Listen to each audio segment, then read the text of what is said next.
बिस्मिल्लाहिर्रहमानिर्रहीम, अस्सलामुअलैकुम नाज़रीन and a very happy good morning. Welcome to Suno Pakistan. उम्मीद करते हैं आप बहुत ही ज़्यादा खुशबाश और खैरियत से होंगे और अपने दिन का आगाज़ बहुत ही ज़बरदस्त अंदाज में कर चुके होंगे। हम भी आपके दिन का आगाज़ जो है मज़ीद खुशगवार बनाने आ चुके हैं, बहुत ही पॉजिटिव मूड के साथ, पॉजिटिव माइंड के साथ। मैं हूँ माहम जाहिद और मेरे साथ हैं उज़ैर मलिक। और आप सबको जनाब सुबह बखैर। और यही हमारी आपसे हमेशा से इल्तिजा होती है कि जनाब 2 घंटे आपने हमारे साथ रहना है और हमें जनाब आपकी खैरियत भी मतलूब होती है। तो जनाब हर जो आने वाला दिन है ये हमें एक नई अपॉर्चुनिटी फराहम कर रहा होता है। तो ऐसे में जनाब इस अपॉर्चुनिटी को अवेल करें, खुशबाश रहें, चेहरों पर मुस्कुराहटें बिखेरें और अपने चेहरे पे भी मुस्कुराहट रखें। जनाब आज का जो प्रोग्राम है ये फुल ऑफ इंफॉर्मेशन होगा, इंफरटेनमेंट का तड़का भी होगा, तज्ज़िये भी होंगे, तबसरे भी होंगे और सेहत की भी बात करेंगे, समाजी मसाइल पर भी गुफ्तगू होगी। तो जनाब उम्मीद है कि आपको आज का प्रोग्राम भी हमेशा की तरह बहुत पसंद आएगा और आप हमें अपने पॉजिटिव ही नहीं बल्कि हर किस्म के फीडबैक से ज़रूर नवाजें। सब कुछ मैंने कहा सब कुछ बहुत ज़्यादा पॉजिटिव हो गया तो थोड़ा सा मैंने चेंज किया। मैंने कहा देखें पॉजिटिव है या जैसा भी आपने बताना मैंने कहा थोड़ा सा रियलिटी चेक भी दे दूँ ना कि स्मोग और फ़ज़ाई आलूदगी ने जी सबको परेशान कर रखा है। ये तो हमने देख ही लिया। लाहौर समेत पंजाब के मुख्तलिफ शहरों की जो फ़ज़ा है वो इंतहाई आलूदा हो चुकी है, सांस लेना मुश्किल हो चुका है। लाहौर इस वक्त जो है वो दुनिया के आलूदा तरीन शहरों में दूसरे नंबर पर है, जहां हम देख रहे हैं कि एयर क्वालिटी इंडेक्स 268 तक पहुंच गया। फ़ज़ाई आलूदगी से आंखों, नाक, गले और सांस की बीमारियां भी फैल रही हैं। बिल्कुल माहम, और आप देख भी रही होंगी मतलब हर दूसरा शख्स जो है वो ये बता रहा है या ये स्टेटस लगा रहा है कि किस तरह से उसे फ्लू वगैरह है और गले के बहुत सारे मसाइल हैं। तो जनाब हुकूमत पंजाब भी सूरत हाल पर काबू पाने के लिए मुतहर्रिक है। हंगामी इक़दाम भी हो रहे हैं, शहरियों के लिए एडवाइजरी भी जारी की गई है। फ़ज़ाई आलूदगी से बचाव के लिए मोटरसाइकिल सवारों के लिए मास्क का इस्तेमाल लाजमी करार दे दिया गया है और एहतियात जो है आपको पता है इंतहाई ज़रूरी है, इलाज से बेहतर है। घरों से गैर ज़रूरी तौर पर बाहर ना निकलें और अगर बाहर निकलना नागुज़ीर हो, बहुत ज़रूरी हो तो मास्क का इस्तेमाल लाजमी करें। ख़ास तौर पर बच्चों, बुजुर्गों और सांस के मरीजों को अपने घरों तक ही महदूद रखें। गाड़ियों और मोटरसाइकिलों का गैर ज़रूरी इस्तेमाल कम कर दें, SOPs पर अमल करें और हुकूमत का साथ दें स्मोक को कंट्रोल करने। जी बिल्कुल। और हम देख रहे हैं कि हुकूमत तो बहुत ज़्यादा इस हवाले से इकदाम कर रही है, लेकिन हुकूमत के अकेले करने से कुछ नहीं होता। आपका भी ताउन ज़रूरी है। आलूदगी के ख़िलाफ़ यूँ समझ ले कि जंग ही है और आपने हर जो मुमकिन किरदार है वो निभाना है और कौमी फरीज़े के साथ इसको जी जो है अपनाना भी है, क्योंकि इसमें ये देखें कि माहौल साफ़ होगा, दरख्त लगाएंगे, माहौल महफूज होगा। तो प्रोग्राम में जी एज़ यूजुअल हम मौसम की बात करेंगे। इस वक्त मुख्तलिफ शहरों में मौसम की क्या सूरत हाल है, ताज़ा तरीन इस हवाले से आपको प्रोग्राम में अपडेट्स देंगे। बिल्कुल जी। और प्रोग्राम में सियासत की बात भी होगी। मुल्क में सियासी हालात गैर यकीनी का शिकार हैं, अवाम के जहनों में कई सवालात हैं। इस पर सीनियर तज्ज़ियाकार बताएंगे कि सियासी मंजरनामा आखिर जा किस तरफ रहा है और ये तब्दीलियाँ आम आदमी पर कैसे असर डालेंगी। इसके साथ सेहत की बात होगी, क्योंकि सेहतमंद जिस्म ही एक खुशहाल ज़िंदगी की बुनियाद है। तो जो लोग नाश्ता वक्त पर नहीं करते वो अपना कितना बड़ा नुकसान कर रहे हैं, उनकी ज़िंदगी से मुताल्लिक नई तहकीक ने हलचल मचा दी है। इस पर माहिर ग़िज़ाइयत से खुसूसी गुफ्तगू हो। देखें उज़ैर ने आई थिंक नाश्ता नहीं किया तभी, और मैंने भी नहीं किया तभी ना वो स्टार्ट में गले के हम अच्छे के लिए हम चाय भी पीते हैं। तो खैर इन सारे मामलात पर प्रोग्राम में भी डिस्कशन करेंगे कि क्या पॉसिबिलिटीज़ हो सकती है। और इसके साथ साथ जी हम देख रहे हैं कि लाइसेंस के मामले पर बड़ी सख्ती देखने में आ रही है। इस्लामाबाद में लाइसेंस के बगैर गाड़ी चलाने वालों के खिलाफ पर्चे दर्ज हो रहे हैं, गिरफ्तारियां शुरू हो चुकी हैं। लाइसेंस बनाने का तरीकाकार क्या है, ड्राइविंग टेस्ट कैसे पास करना है, इस हवाले से भी खुसूसी रिपोर्ट तैयार की है हमारी जो को एंकर ही कह लें रुबीना, वो आपको रिपोर्ट दिखाएंगे। और इसके साथ साथ हम देख रहे हैं कि जी प्रोग्राम में जो शोबिस की चमकती दुनिया है वहाँ पर बहुत तब्दीलियाँ आ रही हैं, बहुत हलचल हो रही है। कौन सा नया ड्रामा आ रहा है, नाजरीन के दिल को कौन सा ड्रामा भा रहा है और किस फिल्म में क्या अदाकारी हो रही है, कौन अदाकार है, तमाम तर बातें जी प्रोग्राम में शामिल करेंगे। इस पर ड्रामा क्रिटिक हमारे साथ होंगे और नौजवानों का भी जिक्र करेंगे। यूथ आपको पता है बड़ा इंपॉर्टेंट सेगमेंट है। सोशल मीडिया नौजवान नस्ल के लिए कितना फ़ायदेमंद साबित हो रहा है और किस तरह उनकी गुमराही का सबब भी बन रहा है। सोशल मीडिया की सीक्रेट बातों के राज आज खोलेंगे। इस पर मारूफ पॉडकास्टर हमारे साथ होंगी। मौसम की तब्दीली के साथ साथ आपको पता है बालों के मसाइल भी बढ़ना शुरू हो जाते हैं, खुश्की हो जाती है, ड्राइनेस होती है, बालों का झड़ना और बेजान बाल एक बड़ा मसला बन चुके हैं। इसका कुदरती और हर्बल इलाज क्या है, इस पर मारूफ हर्बलिस्ट के खुसूसी टोटके शामिल करें। और इसके अलावा आपको बताएंगे कि इस वक्त दुनिया में कौन सा मामला जो है वो टॉप ट्रेंड बना हुआ है, कौन सी खबरें जो हैं वो गर्दिश में हैं और लोग क्या ट्रेंड फॉलो कर रहे हैं। इस हवाले से ताज़ा तरीन इंफॉर्मेशन आपके साथ शेयर करेंगे। प्रोग्राम का अब बाकायदा आगाज़ कर लेते हैं और मौसम की ही सूरत हाल है जो आपने मुल्क भर में पूछी नहीं मौसम कैसा रहने वाला है। यस, तो आज मुल्क भर में मौसम कैसा रहेगा सबसे पहले ये जान लेते हैं।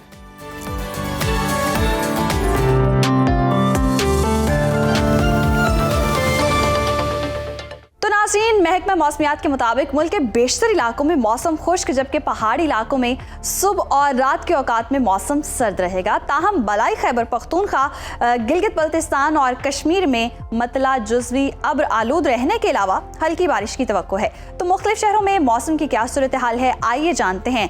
सबसे पहले बात करते हैं बुलंदोबाला पहाड़ों की सरजमीन गिलगित बल्तिस्तान की, जहाँ पर बेशतर इलाकों में मौसम जो है वो अपना जलवा दिखा रहा है। मौसम अब्र आलूद रहेगा, जबकि चंद मकामात पर हल्की बारिश की तवक्को है। गिलगित में ज्यादा से ज्यादा दर्जा हरारत जो है वो 21 और कम से कम 8 डिग्री रहने की तवक्को है। स्कर्दो की बात करें तो यहाँ हम देख रहे हैं जो ज्यादा से ज्यादा पारा है 14 और कम से कम हम देख रहे हैं 2 डिग्री सेंटीग्रेड रहने की तवक्को है।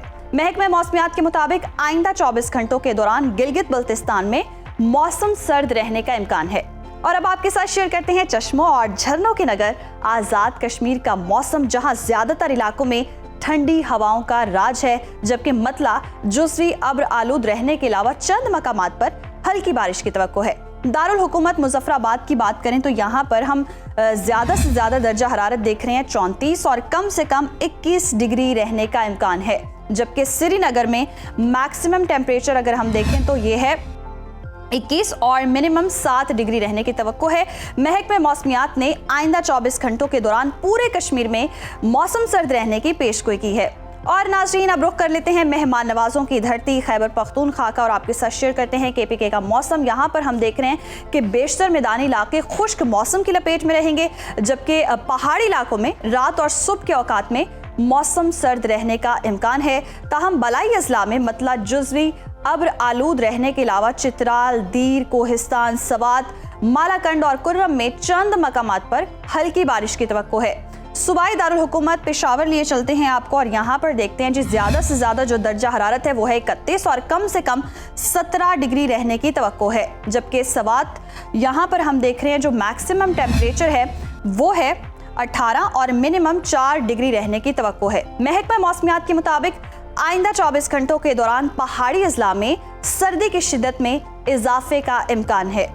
और नाज़रीन, अब जिक्र करते हैं लहलहाते खेतों के देश पंजाब का। यहाँ पर हम देखते हैं कि पंजाब के मौसम की क्या सूरत हाल है। तो यहाँ पर जी बेशतर अजला जो हैं वहाँ पर मौसम खुश्क रहेगा। मरी, गलियात और गिरदोनवाह में मतला जुज़वी अब्र आलूद रहने के अलावा रात और सुबह के औकात में मौसम सर्द रहेगा। सूबाई दारुल हुकूमत लाहौर की बात करें तो यहाँ पर हम देख रहे हैं ज्यादा से ज्यादा जो दर्जा हरारत है वो है 31 और कम से कम 19 डिग्री रहने का इम्कान है। शहर बेमिसाल इस्लामाबाद की बात करें तो यहाँ पर हम देख रहे हैं ज्यादा से ज्यादा पारा 29 और कम से कम 17 डिग्री रहने की तवक्को है। मुल्तान का जिक्र करते हैं। मुल्तान में ज्यादा से ज्यादा दर्जा हरारत 34 और कम से कम 21 डिग्री रहने का इम्कान है। महकमा मौसमियात ने आइंदा 24 घंटों के दौरान मरी, गलियात और गिरदोनवाह में ठंड में इजाफे की पेशगोई की है। और अब आपको लिए चलते हैं रकबे के लिहाज से सबसे बड़े सूबे बलूचिस्तान की तरफ। तो यहाँ पर जी बेशतर अजला में मौसम खुश्क, जबकि शिमाली अजला में रात और सुबह के औकात में मौसम सर्द रहेगा। फलों के शहर कोयटा की बात करें तो यहाँ पर हम देख रहे हैं ज्यादा से ज्यादा दर्जा हरारत 23 और कम से कम 6 डिग्री रहने की तवक्को है। महकमा मौसमियात के मुताबिक आइंदा 24 घंटों के दौरान शिमाली अजला में सर्दी की शिद्दत में इजाफा हो सकता है। और हमेशा की तरह आखिर में आपके साथ शेयर करते हैं सूबे सिंध का मौसम, जहां पर हम बेशतर अजला में देख रहे हैं मौसम गर्म और खुश्क रहेगा। शहर कायद कराची की बात करें तो यहाँ पर ज्यादा से ज्यादा दर्जा हरारत 38 और कम से कम 23 डिग्री रहने का इम्कान है, जबकि हैदराबाद में जो मैक्सिमम दर्जा हरारत है वो हम देख रहे हैं 37 और मिनिमम 24 डिग्री रहने की तवक्को है। मौसम का हाल बताने वालों ने आइंदा 24 घंटों के दौरान सूबे के बेशतर अजला में मौसम गर्म और खुश्क रहने की पेशगोई की है।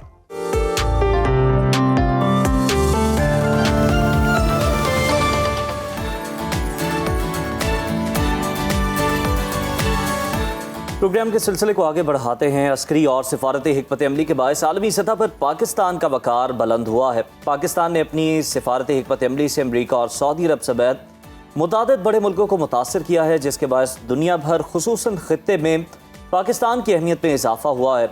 मगर दूसरी जानिब मुल्क की दाखिली और सियासी सूरत हाल गैर यकीनी का शिकार है। खास तौर पर देखा जाए तो खैबर पख्तूनख्वा और वफाक के दरमियान टकराव की कैफियत देखने में आ रही है।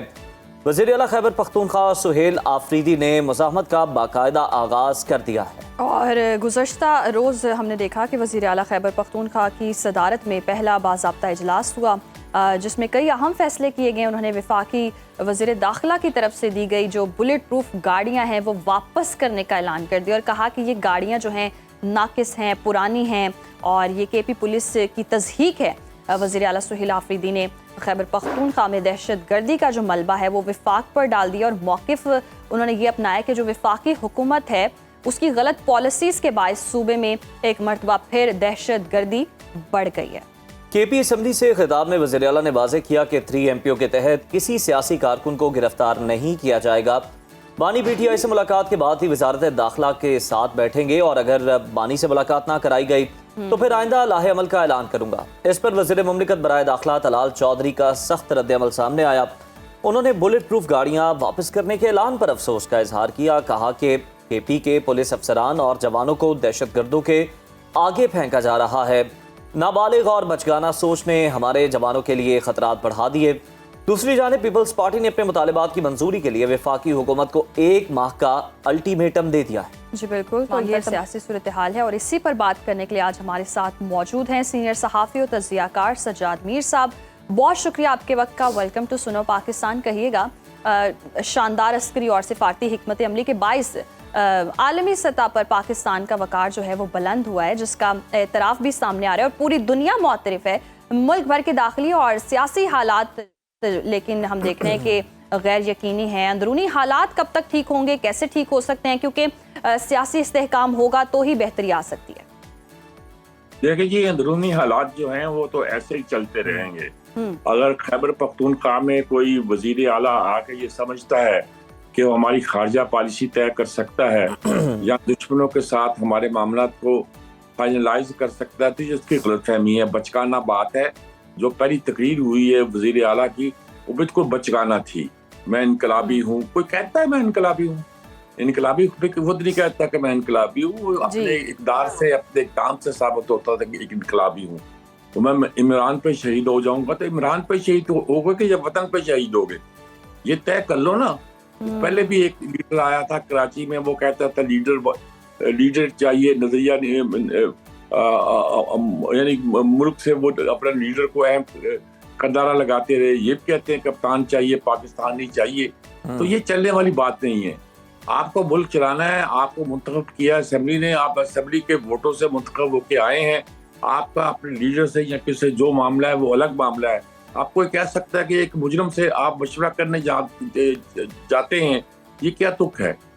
असूली बात तो ये है कि उसका लीडर है, ठीक है, मशवरा करना चाहिए, लेकिन बात है इस सारी आप अपनी रवैये को इस तरह के आपके मामला रुक के रह जाएंगे, मामला चलते रहेंगे, स्टेट अपना काम करती रहेगी, कार्रवाई होती रहेगी।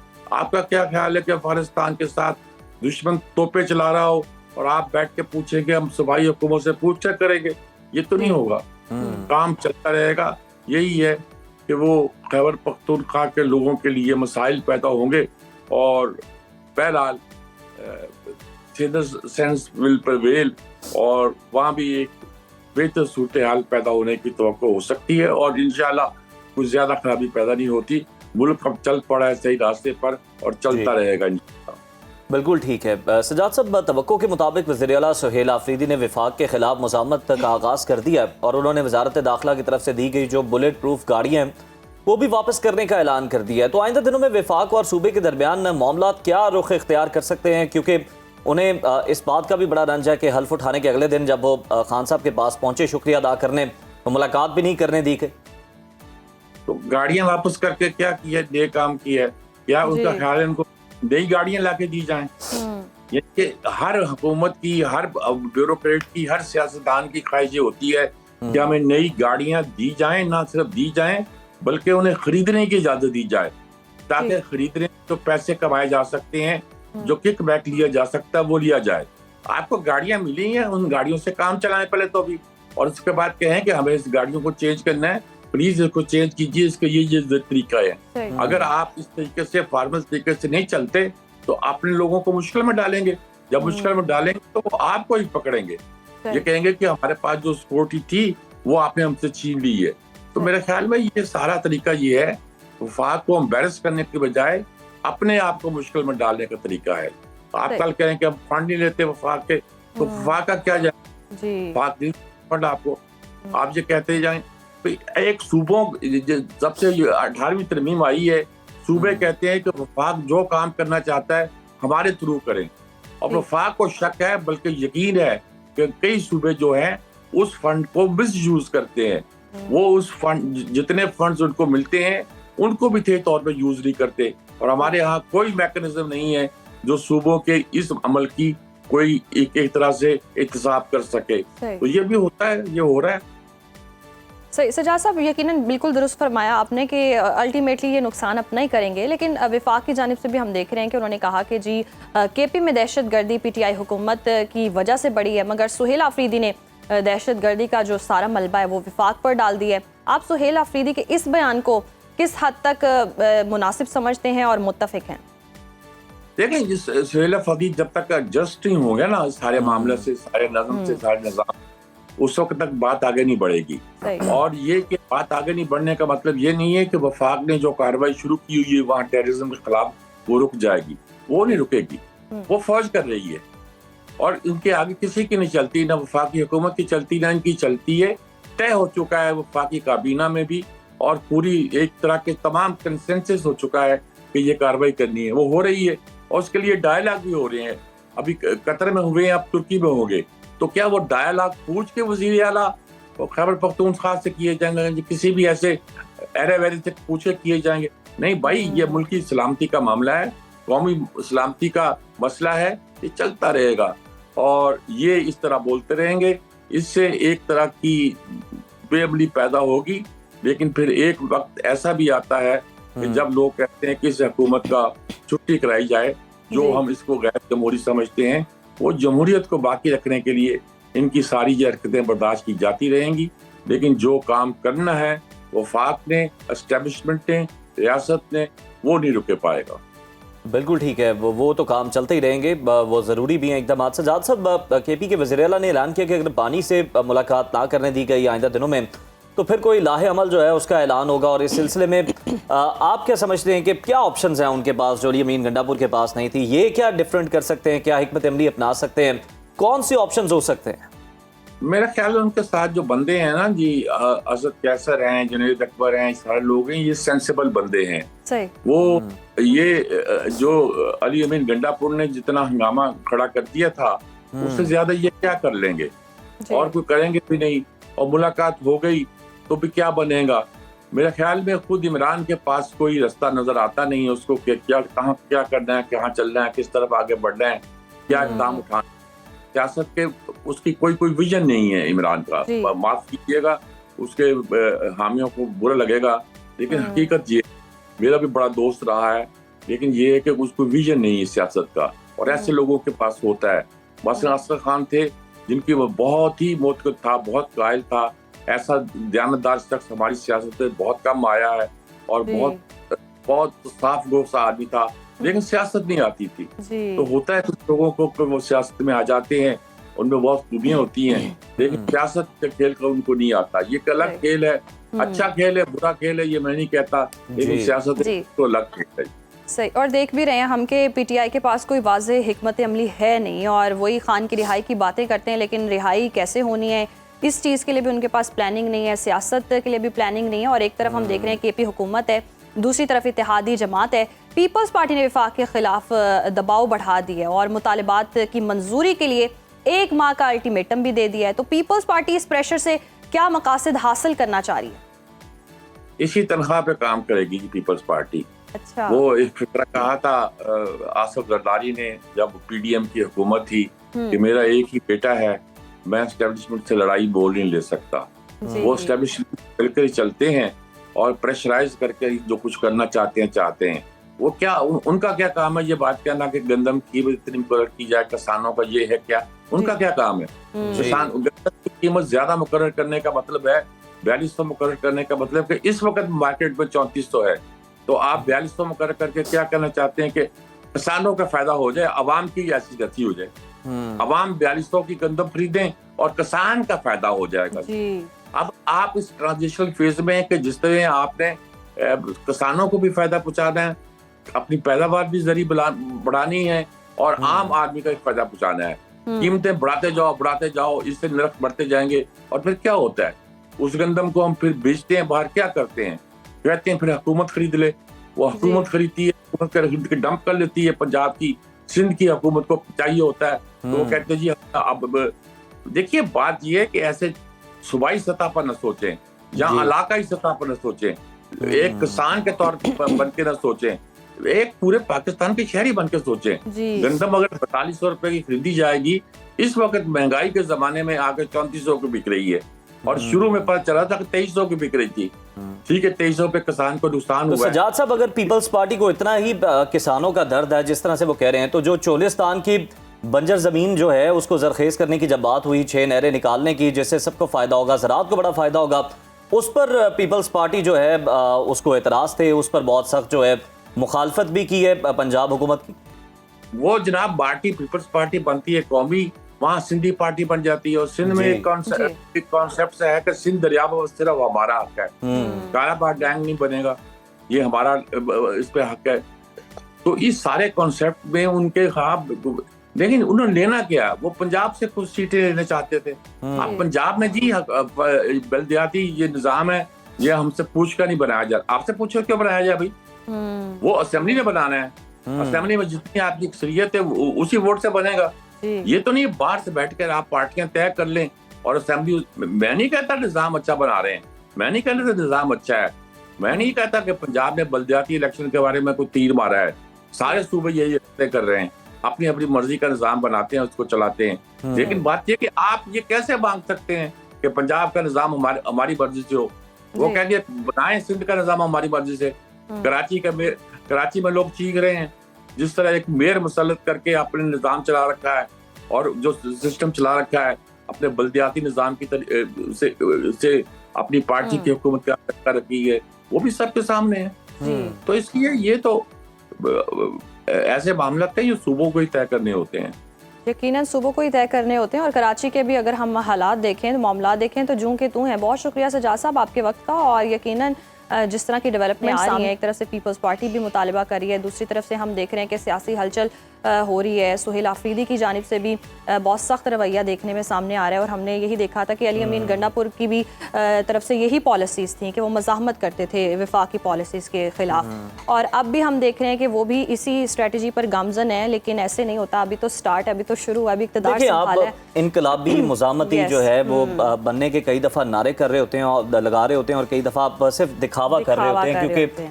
आपको पता है कि इमोशंस के साथ किस तरह से खेलना है, जो पब्लिक के इमोशंस हैं उसको किस तरह से सेटिस्फाई करना है, अपने सपोर्टर को जनाब आपने किस तरह राम करना है, तो ये भी बड़ा ज़रूरी होता है। तो कहते हैं ना कि खाने के और दिखाने के और, तो इस तरह की चीज़ें भी होती हैं। देखते हैं कितना संजीदा है इस मामले को लेकर वो, और बानी के लिए वो क्या रिलीफ हासिल कर पाते हैं। अभी वक्त हुआ है ब्रेक का, कहीं मत जाइए, देखते रहिए सुनो पाकिस्तान। वेलकम बैक नाजरीन। कहते हैं दिन की शुरुआत जैसे हो वैसा ही आपका दिन गुजरता है, और अगर दिन का आगाज ही ना किया जाए, यानी कि नाश्ता ही छोड़ दिया जाए, तो फिर क्या होगा। एक नई हैरानकुन रिसर्च आपके साथ शेयर करते हैं जिसने दुनिया भर के माहिरीन को चौंका दिया है। 3000 बरतानवी बालिग अफराद पर की गई इस तहकीक में इंकशाफ हुआ है कि नाश्ता हर 1 घंटा मौखर करने पर मौत का खतरा 10% बढ़ जाता है। जबकि अमेरिकन कॉलेज ऑफ कार्डियोलॉजी के जर्नल में शाया होने वाली एक और तहकीक के मुताबिक जो लोग कभी नाश्ता नहीं करते उनमें दिल के अमराज के बायस कबल अज़ वक्त मौत का खतरा 75% ज्यादा होता है। यानी कि इस खतरे की लपेट में मैं भी हूँ, आप भी। अल्लाह खैर करे। अब सवाल ये पैदा होता है कि क्या वाकई नाश्ता छोड़ देना ज़िंदगी कम कर सकता है? क्या वज़न कम करने के चक्कर में हम अपनी सेहत को नुकसान पहुंचा रहे हैं? और अगर सुबह नाश्ता मुमकिन ना हो तो सेहतमंद मुतबादिल क्या हो सकते हैं? इन सब सवालात के जवाब के लिए आज हमारे साथ मौजूद हैं मारूफ माहिर ग़िज़ायत नाज़िया बारी साहिबा। बहुत शुक्रिया आपके वक्त का। Welcome to Suno Pakistan. सबसे पहले तो ये जो ख़तरा मंडला रहा है हमारे सरों पर, यही बता दें कि क्या वाकई नाश्ता ना करने से कब्ल अज़ वक्त मौत का ख़तरा बढ़ जाता है, और नाश्ता देर से करने या छोड़ने से जिस्म में ऐसा क्या रद्द-ए-अमल होता है जिसकी वजह से हमें बहुत ज़्यादा नुकसानात देखने पड़ते हैं? सबसे पहले तो अस्सलाम वालेकुम टू एवरीवन, और उसके बाद it is a very good question. हाँ, ऐसी बहुत सारी स्टडीज जो है वो शोर हुई हैं जिससे बड़े स्ट्रॉन्ग कनेक्शंस हैं कि हाँ खतरा बढ़ जाता है वो, लेकिन समझना यहाँ पे ये है कि इट इज नॉट, नाश्ता is not a magic shield, ठीक है। उसके पीछे बहुत सी और कंडीशंस होती हैं, जैसे कि अगर आप नाश्ता स्किप करते हैं आपका मेटाबॉलिज्म डाउन होता है, इससे हार्ट रिलेटेड इश्यूज होते हैं, लेकिन उसका एक रीजन उसके साथ आपकी बैड हैबिट्स होती हैं, आप स्मोकिंग भी करते हैं, आप कैफीन बहुत, एम्प्टी स्टमक आप चीजें खाते हैं, आप प्रॉपर स्लीप नहीं लेते, तो वो डायरेक्टली और इनडायरेक्टली दोनों चीजें जो मैचअप करके कोई भी एक चीज आपको जो है वो नहीं, ऐसे नहीं कि ब्रेकफास्ट नहीं किया तो that gonna kill you, no, nothing happen like that. Yes, it has the strong connection between that, ताकि आपका मेटाबॉलिज्म जो है वो मेंटेन रहे। सही। अच्छा नासिर, बहुत से लोग समझते हैं कि नाश्ता छोड़ देना वज़न कम करने में मदद देता है, क्योंकि मार्केट में ऐसी बहुत सारी बातें हैं कि आपको सुबह उठकर जिस हद तक हो सके मतलब आप अपने आप को चलाएं जब तक आपको बहुत शदीद भूख ना लग जाए, और जब आपको लग जाए लंच के करीब तभी आपको खाना खाना चाहिए। हाँ जी, वो फिर जब आप चलते चलते रहते हैं फिर उसके बाद आप अनहेल्दी फूड लेते हैं, जंक लेते हैं, प्रोसेस लेते हैं, क्योंकि सडनली आप एकदम जो हंगर स्पैन वो कंट्रोल नहीं कर पाते और उसमें फिर आप उल्टी सीधी चीजें खाते हैं। ऐसा कुछ नहीं है कि नाश्ता स्किप करने से आपका वेट लॉस होता है। इनफैक्ट अगर आप नाश्ता करते हैं तो आपके अंदर एसिडिटी नहीं आती, और जब एसिडिटिक नहीं होते आप तो उससे आपकी ब्लोटिंग नहीं होती, राइट। तो इसलिए नाश्ता करना is good, but the healthy nashta, क्योंकि that is a very good thing to kick start your day. So जब आपका दिमाग पता होता है कि आपने नाश्ता किया, तो दिमाग को, आपकी बॉडी को पता चलता है कि this is the reset button, अब मॉर्निंग हो गई है, so for the function better day अब मुझे नाश्ता कर लिया है, अब मैंने पूरा दिन जो फोकस के साथ फंक्शन करना है। जबरदस्त, सही। तो हेल्दी ऑप्शंस भी बता दें नाश्ते के। हेल्दी ऑप्शन से पहले मैं ये जानना चाह रही थी कि ऐसे भी होता है कि एक तरफ तो कहा जाता है कि नाश्ता जो है बादशाहों की तरह करें, दूसरी तरफ ये भी अब चल रहा है कि इंटरमिटेंट फास्टिंग भी बहुत ज्यादा हो रही है, ये बहुत ज्यादा मकबूल है, और अगर नाश्ता छोड़ देते हैं और इसी फास्टिंग को हिस्सा बना लें तो कुछ फर्क पड़ता है दिनों में कोई? देखिए, इंटरमिटेंट फास्टिंग और ये दोनों बहुत डिफरेंट चीजें हैं। लोग इसको मिसकंसेप्ट कर देते हैं कि इंटरमिटेंट फास्टिंग है तो हम नाश्ता नहीं कर रहे। देखिए, intermittent fasting is the structure pattern, ठीक है, कंट्रोल पैटर्न है। आप जो 8 घंटे या 10 घंटे की ओपन विंडो है उसमें आप बैलेंस डाइट ले रहे हैं, प्रोटीन ऐड कर रहे हैं, आप प्रॉपर न्यूट्रिशन ऐड कर रहे हैं। जो आपका स्किपिंग द ब्रेकफास्ट है वो टोटली इज अनहेल्दी, क्योंकि आप उसको रिलाय कर रहे हैं जंक फूड के ऊपर, प्रोसेस फूड के ऊपर, और आप उसमें स्मोकिंग भी कर रहे हैं। तो intermittent is a structured pattern, and जो आपका स्किपिंग ब्रेकफास्ट है इट्स टोटली डिफरेंट पैटर्न, जो आपके अनकंट्रोल पैटर्न है, ठीक है। तो इस वजह से आप इन दोनों को नहीं कर सकते। Intermittent fasting itself is a very good thing, क्योंकि जब आप उसके बाद आप ब्रेक ओपन करते, आप सुबह नाश्ता करके इंटरमिटेंट फास्ट स्टार्ट कर दें शाम तक, वो भी आपका 12 घंटे बन जाता है। इट्स नॉट अबाउट कि आपने 7 बजे खाना है या 10 बजे खाना है, इट्स अबाउट कि आपने खाना क्या है। सही, ठीक है। When you open that window, when जब आप अपनी बॉडी को किक स्टार्ट करते हैं तो उसमें आप क्या किक दे रहे हैं आप ना। जी सही। नाज़िर, बिल्कुल फायदे नुकसानात की तो बड़ी बात हो गई है, और आप भी जिस बात पे आपका भी जोर है कि आप खा क्या रहे हैं, और यकीनन हमारे जो देखने वाले हैं वो भी कुछ हेल्दी ऑप्शंस जो हैं वो आपसे सुनना चाह रहे होंगे कि आप उन्हें सजेस्ट करें कि हेल्दी ऑप्शंस क्या हो सकती हैं, वैरायटी क्या हो सकती है नाश्ते में। आपको पता है मेरे पास बहुत पिटारा होता है। और उज़ैर का इंटरेस्ट सिर्फ यही है कि बस नाश्ते की डिशेस पता चल जाए मुझे। नाश्ते की डिशेस बहुत सारी हैं, जैसे कि आप सुबह उठ के एग पिज्जा बना सकते हैं, अगर आप अच्छा छुट्टी वाले दिन है। आप सुबह उठ के एग रैप्स बना सकते हैं। अगर आप क्विकली ब्रेकफास्ट चाहते हैं तो ग्रीक योगर्ट के अंदर चिया सीड्स डाल के, उसके अंदर बेरीज डाल के, वॉलनट्स डाल के फ्रिज में रात को रख दे, सुबह उठ के वो खाएं। आप स्मूदी बना सकते हैं, प्रोटीन शेक बना सकते हैं, आप उसमें थोड़े से वॉलनट डालें। कुछ लोग क्या करते हैं कि बनाना भी डाल रहे हैं, डेट्स भी डाल रहे हैं, नट्स भी डाल रहे हैं, इतनी सारी कैलोरीज वो एकदम से ले रहे हैं, उसको आप सेग्रीगेट करते हैं ना डिफरेंट टाइमिंग्स पे, ठीक है। इसके अलावा आप बॉइल्ड एग ले सकते हैं, इसके अलावा आप कोई ऐसी चीज ले सकते हैं जो कि इन अ हेल्दी वे आती है। एवोकाडो। नाज़िया, ये तो सारे हो गए इंग्लिश नाश्ते, अब पाकिस्तानी नाश्ता अंडे पराठे के बारे में आपका ख्याल है? और लास्ट टाइम से मुझे लगता है पराठे को मिस कर माम तो बल्कि कह रही थी अब सर्दियां आ गई हैं, अब तो मूली भी आ गई, मूली के भी पराठे हैं और भी चीजों के पराठे हैं। आलू के। मैं दरअसल रिलेट करना चाह रही हूँ उस ऑडियंस से जो खाती है अंडे पराठे है, मेरे से तो खैर पराठा खाया नहीं जाता, मैं भी ये योगर्ट और चिया सीड्स वाली बंदी हूँ, बट मुझे ये है कि जो अंडे पराठे खाते हैं उनके लिए बड़ा मैं दर्द दिल रखती हूँ। देखिए मैंने लास्ट टाइम भी बोला था कि आई एम द पर्सन कि मैं आपको कभी नहीं कहूंगी आप चीजें छोड़िए। For me the balance and consistency is the key of every success, right? Not only in the health, yeah it's a lifestyle, it's not a diet. अगर आप डाइट करेंगे, मैं कहूंगी आप चिया सीड खाएं तो कितना लॉन्ग आप चिया सीड खा सकते हैं, नहीं, you enjoy your breakfast but in the moderation. अभी सर्दियां आ रही हैं, मूली के पराठे खाएं आप, लेकिन उसको खाने का तरीका है कि आप वीकेंड पे एक चीट डे रखें, cheat on the food not on the people, that is also one key. So that is आपने एक सीधी साइज पराठा लेना है, उसको आप बना के खाएं, एक अंडा साथ लें, आप उसके साथ जो आप इतनी शुगर वाली जो चाय लेते हैं उसको थोड़ी कम मिल्क वाली चाय के साथ उसको विदाउट शुगर दे दें, अब तो आपके कैलोरीज एकदम, अगर आप जैसे बंदे ने 4-4 पराठे खाने हो तो क्या होगा? वो भी 4-4 पराठा आप उसकी, ये पता नहीं जबरदस्ती अपनी सोच मेरे पे इम्प्लीमेंट हो रही है नाज़िया, लेकिन हम दोनों में एक डिबेट रहती है। मतलब मैं कहता हूँ कि थोड़ा सा जी कि मौसम थोड़ा सा चेंज हो रहा है तो हमें ब्लैक कॉफी भी जो है उसको भी यूज करना चाहिए, लेकिन माम कहती है मुझे सूट ही नहीं करती। तो ये बताएं कि ब्लैक कॉफी जो है हमें सुबह लेनी चाहिए?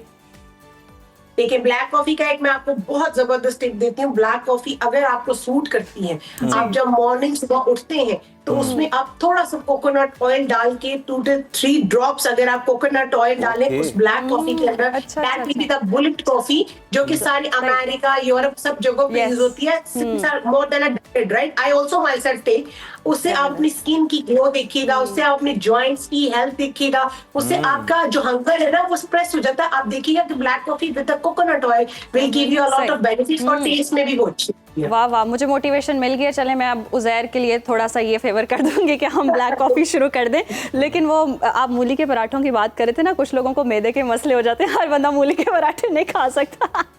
लेकिन नाज़िया मैं एक और जी जी जी जी, क्योंकि आपकी बॉडी, देखिए मेरी बॉडी को कैफीन सूट करती है, डिपेंड्स ऑन योर बॉडी कि आपकी बॉडी कितना कैफीन एब्जॉर्ब कर सकती है। मेरी बॉडी कैफीन एब्जॉर्ब कर सकती है। You need to listen your body, you don't need to listen Nazia Bari. I am the secondary person जिसको आप लिसन कर सकते हैं। First you need to listen your body. सही सही। अच्छा नाज़िया, ये भी होता है कि सम टाइम ऐसा होता है कि आप सुबह में उठते हैं, आपसे नाश्ता होता ही नहीं है, दिल ही नहीं करता, फोर्सफुली या अम्मियाँ होती है बच्चों को खिला रही होती है कि बस ये खाना है आपने, क्योंकि नाश्ता करना बहुत जरूरी है। तो ये जो नहीं दिल कर रहा होता, उस सूरत में फिर क्या हम खा सकते हैं? फिर इसका मतलब यह है कि आपकी body is an off clock. आपकी बॉडी का जो क्लॉक है ना वो इज ऑफ, क्योंकि there is something behind that कि आपकी बॉडी में कुछ प्रॉब्लम चल रहा है। Either it could be the cortisol level, या आपका स्ट्रेस लेवल बड़ा होता है, या आप रात को प्रॉपर सो नहीं रहे हैं, या आपका क्या कहते हैं लेट ईटिंग जो है, अनहेल्दी ईटिंग आप कर रहे हैं। इसके लिए ये है कि आप एक वीक जो है वो अपने आप को मेडिटेशन करें, कोर्टिसोल लेवल को डाउन लेके आए, वॉक करें और सोने से पहले एक नीम गर्म कप पानी का पिए, तो आपको उसके बाद खुद ही पता चल जाएगा कि आपकी बॉडी नॉर्मलाइज होगी और हार्मोन सेटल डाउन हो रहे हैं। आपको खुद ही भूख लगना शुरू हो जाएगी सुबह के टाइम पे। अगर आपकी भूख लग रही है इसका मतलब ये नहीं कि यू आर नॉट एडिक्टेड। एक तो आदत होती है, दूसरा there is a reason behind everything, right? तो नाज़िया ये जो कुछ लोग होते हैं जो बड़ा सुबह उठ के अपनी तरफ से फैंसी नाश्ता कर रहे होते हैं, ब्रेकफास्ट में वो फ्रूट्स ले रहे होते हैं और फिर डब्बे वाला जूस जो है इस्तेमाल कर रहे होते हैं, जो कि हमारे ड्रामाज में भी बड़ा दिखाया जाता है, तो वो भी वहाँ से भी कुछ ना कुछ जनाब कॉपी कर रहे होते हैं। तो इसका कितना नुकसान है, कितना फायदा? इस पे तो मैं आप लोगों को एक रिक्वेस्ट करूंगी कि आप लोग जूस के ऊपर एक प्रॉपर एक सेशन रखें। इतना मिसकंसेप्शन है जूस लेके लोगों को, इतना मिसकंसेप्शन है कि आप इतना गलत करते हैं अपने आप को जूस देके। ठीक है, हाइड्रेशन के लिए it's fine, but for the diet person, for the fancy breakfast, क्योंकि आप 4 फ्रूट्स का जो कार्ब्स है वो इकट्ठा ले रहे हैं और fibre you are throwing out of that thing. तो आप जो है वो इसको फ्रूट जूस के ऊपर, I am very against of juice. हाँ, अगर आप फैंसी कभी once in a blue moon आप ले रहे हैं या जूस के हवाले से नाज़िया हम यकीनन अगले वीक में कोई सेगमेंट रखते हैं और आपके साथ ही यकीनन इस पर डिस्कशन करेंगे। लास्टली, बुजुर्गों और बच्चों के लिए भी कुछ नाश्ता बता देना, जाते जाते हमें उनका भी थोड़ा ख्याल आ गया।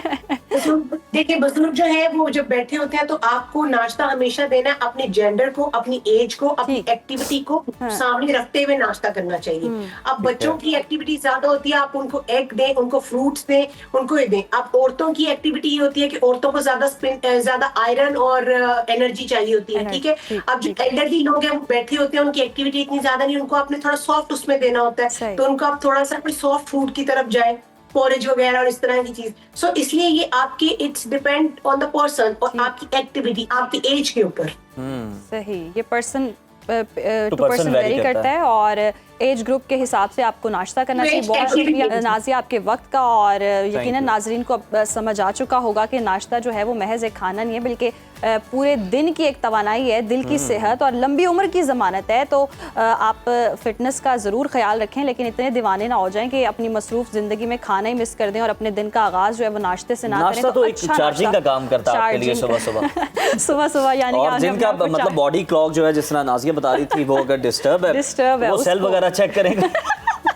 अपने सेल चेंज करो, यानी कि आप मुझे कह रहे हैं इनडायरेक्टली सेल चेंज कर।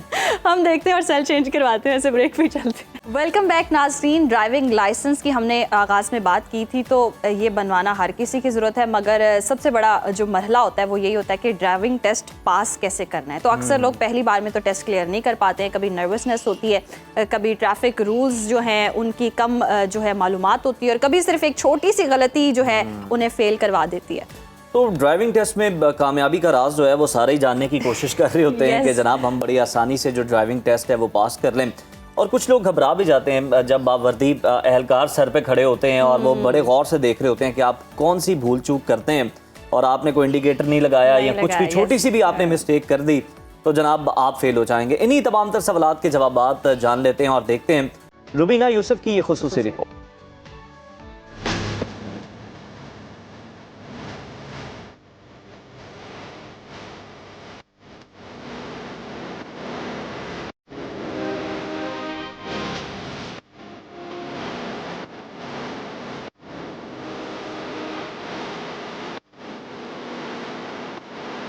अस्सलामुअलैकुम, very good morning. You are watching Suno Pakistan और मैं मौजूद हूँ लिबर्टी में पुलिस खिदमत बाइकर्स, और यहाँ पर आप देख सकते हैं मैं एक ट्रैक में मौजूद हूँ। यहाँ पर आप अपना ड्राइविंग लाइसेंस पास करने के लिए आते हैं। सबसे पहले आपने एक टेस्ट पास करना होता है, उसके बाद आप गाड़ी में बैठते हैं और यहाँ पर चलाते हैं।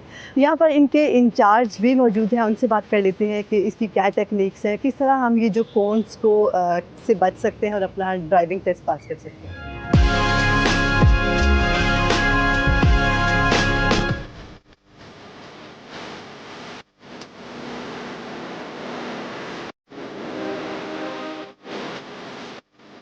पुलिस खिदमत बाइकर्स के इंस्पेक्टर बाबर नासिर हमारे साथ मौजूद है, उनसे बात करते हैं। अस्सलाम वालेकुम। जी वालेकुम, क्या हाल है? अल्हम्दुलिल्लाह। थैंक यू सो मच, आज आपने हमें इतना कीमती वक्त जी दिया। वेलकम, बहुत शुक्रिया। सर मुझे बताइएगा कि यहाँ पर बहुत सारे लोग आते हैं जो गाड़ी सीख रहे हैं नई नई, तो हमें आप थोड़ा सा प्रोसेस बताएंगे किस तरह से आप ये अपना ले सकते हैं ड्राइविंग लाइसेंस, और कितने डेज का लर्निंग होता है, किस तरह बनवाते हैं, और ये फ़ोन से किस तरह बच सकते हैं? जी थैंक यू। एक पहली बात तो ये है कि जो हमारा लाइसेंसिंग सिस्टम है, या जिस तरह हम लाइसेंस इशू करते हैं, वो बहुत इजी हो चुका है। ठीक है। तो सबसे पहले लर्नर बनवाना होता है। अगर आप फ्रेश लाइसेंस बनवाने के लिए आए हैं तो सबसे पहले आपको लर्नर हम जारी करेंगे। ठीक है, लर्नर की 42 डेज़ बाद, वैसे लर्नर की वैलिडिटी होती है 6 माह, लेकिन उसके 42 डेज़ बाद जो है ना वो आप अपना टेस्ट कंडक्ट करवा सकते हैं। ठीक है, अगर आपका एक बार फेल हो गया तो फिर आप कितने दिनों के बाद आते हैं? वो 15 दिन बाद। ओके, 15 दिन के बाद आप। हाँ जी, ये भी एक सहूलत जो है ना वो हमारे अफसरान बाला की तरफ से दी गई है। पहले 42 डेज़ बाद ही होता था दोबारा, लेकिन अब जो है ना वो 15 डेज आफ्टर। ठीक है, आप और उसके सबसे पहले आपने आना है, अपना एक कंप्यूटर टेस्ट पास करना है, उसके बाद आप यहाँ पर आते हैं। अब जब आपके 42 डेज़ पूरे हो गए हैं, फिर आप आएंगे, हम आपका छोटा सा साइंस टेस्ट लेंगे। ठीक है, उसमें मतलब कि साइंस का टेस्ट होता है कंप्यूटर पे, आपने पूरी लैंग्वेज हैं इंग्लिश और उर्दू आपने सेलेक्ट करनी है। उसमें जिसके 10 तकरीबन क्वेश्चन जो है ना वो कंडक्ट होते हैं, जिसके 5 ठीक है वो पास हो जाता है। ज़बरदस्त। जब वो पास हो जाता है तो फिर हम उसको रोड टेस्ट के लिए ले आते हैं। जैसे ये ट्रैक है हमारा, आप देख रहे हैं कि ट्रैक के अंदर ऐसे फिर हम उसका टेस्ट लेते हैं। ठीक है, अगर वो यहाँ से पास हो जाते हैं, क्लियर हो जाते हैं, तो हम उसको उनको लाइसेंस जारी करते हैं। ठीक है, आप लोगों की अपनी व्हीकल है, ये लोग अपनी भी लेकर आ ये सकते हैं? हमारी अपनी भी व्हीकल है, ये आपके सामने खड़ी है, लेकिन ये एक सहूलत है लोगों के लिए कि अपनी गाड़ी पे भी दे सकते हैं, कि वो लोग यूज्ड टू होते हैं, अपनी चलाने के लिए आदी होते हैं, तो आप उस पर आराम से। ठीक है सर, बस ये बताइएगा, एक बड़ा कन्फ्यूजन है देखने वालों को भी और मुझे भी, कि आप मैनुअल पर ही होता है ड्राइविंग टेस्ट या फिर ऑटो पर भी?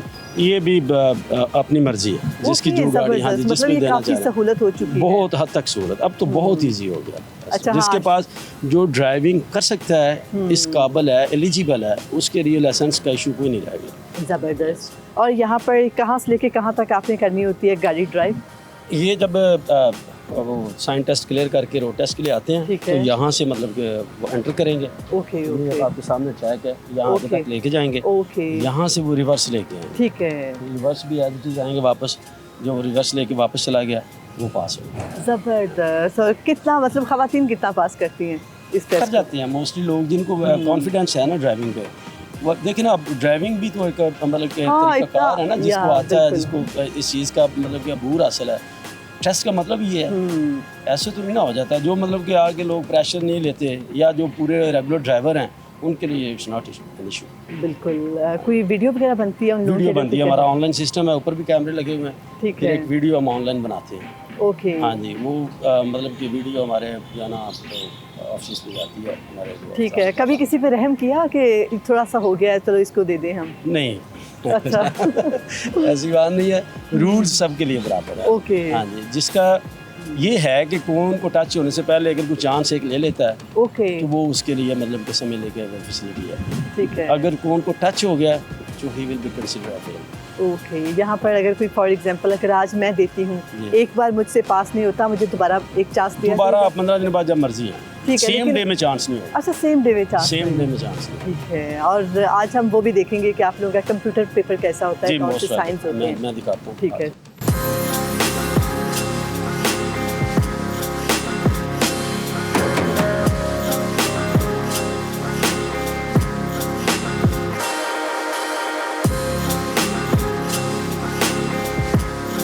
सर, हम लोग जा रहे थे कि कंप्यूटर टेस्ट कैसे पास किया जाता है ई साइंस। उससे पहले मैं ये देखना चाहूँगी कि एरिया बहुत ज़बरदस्त बनाया हुआ है।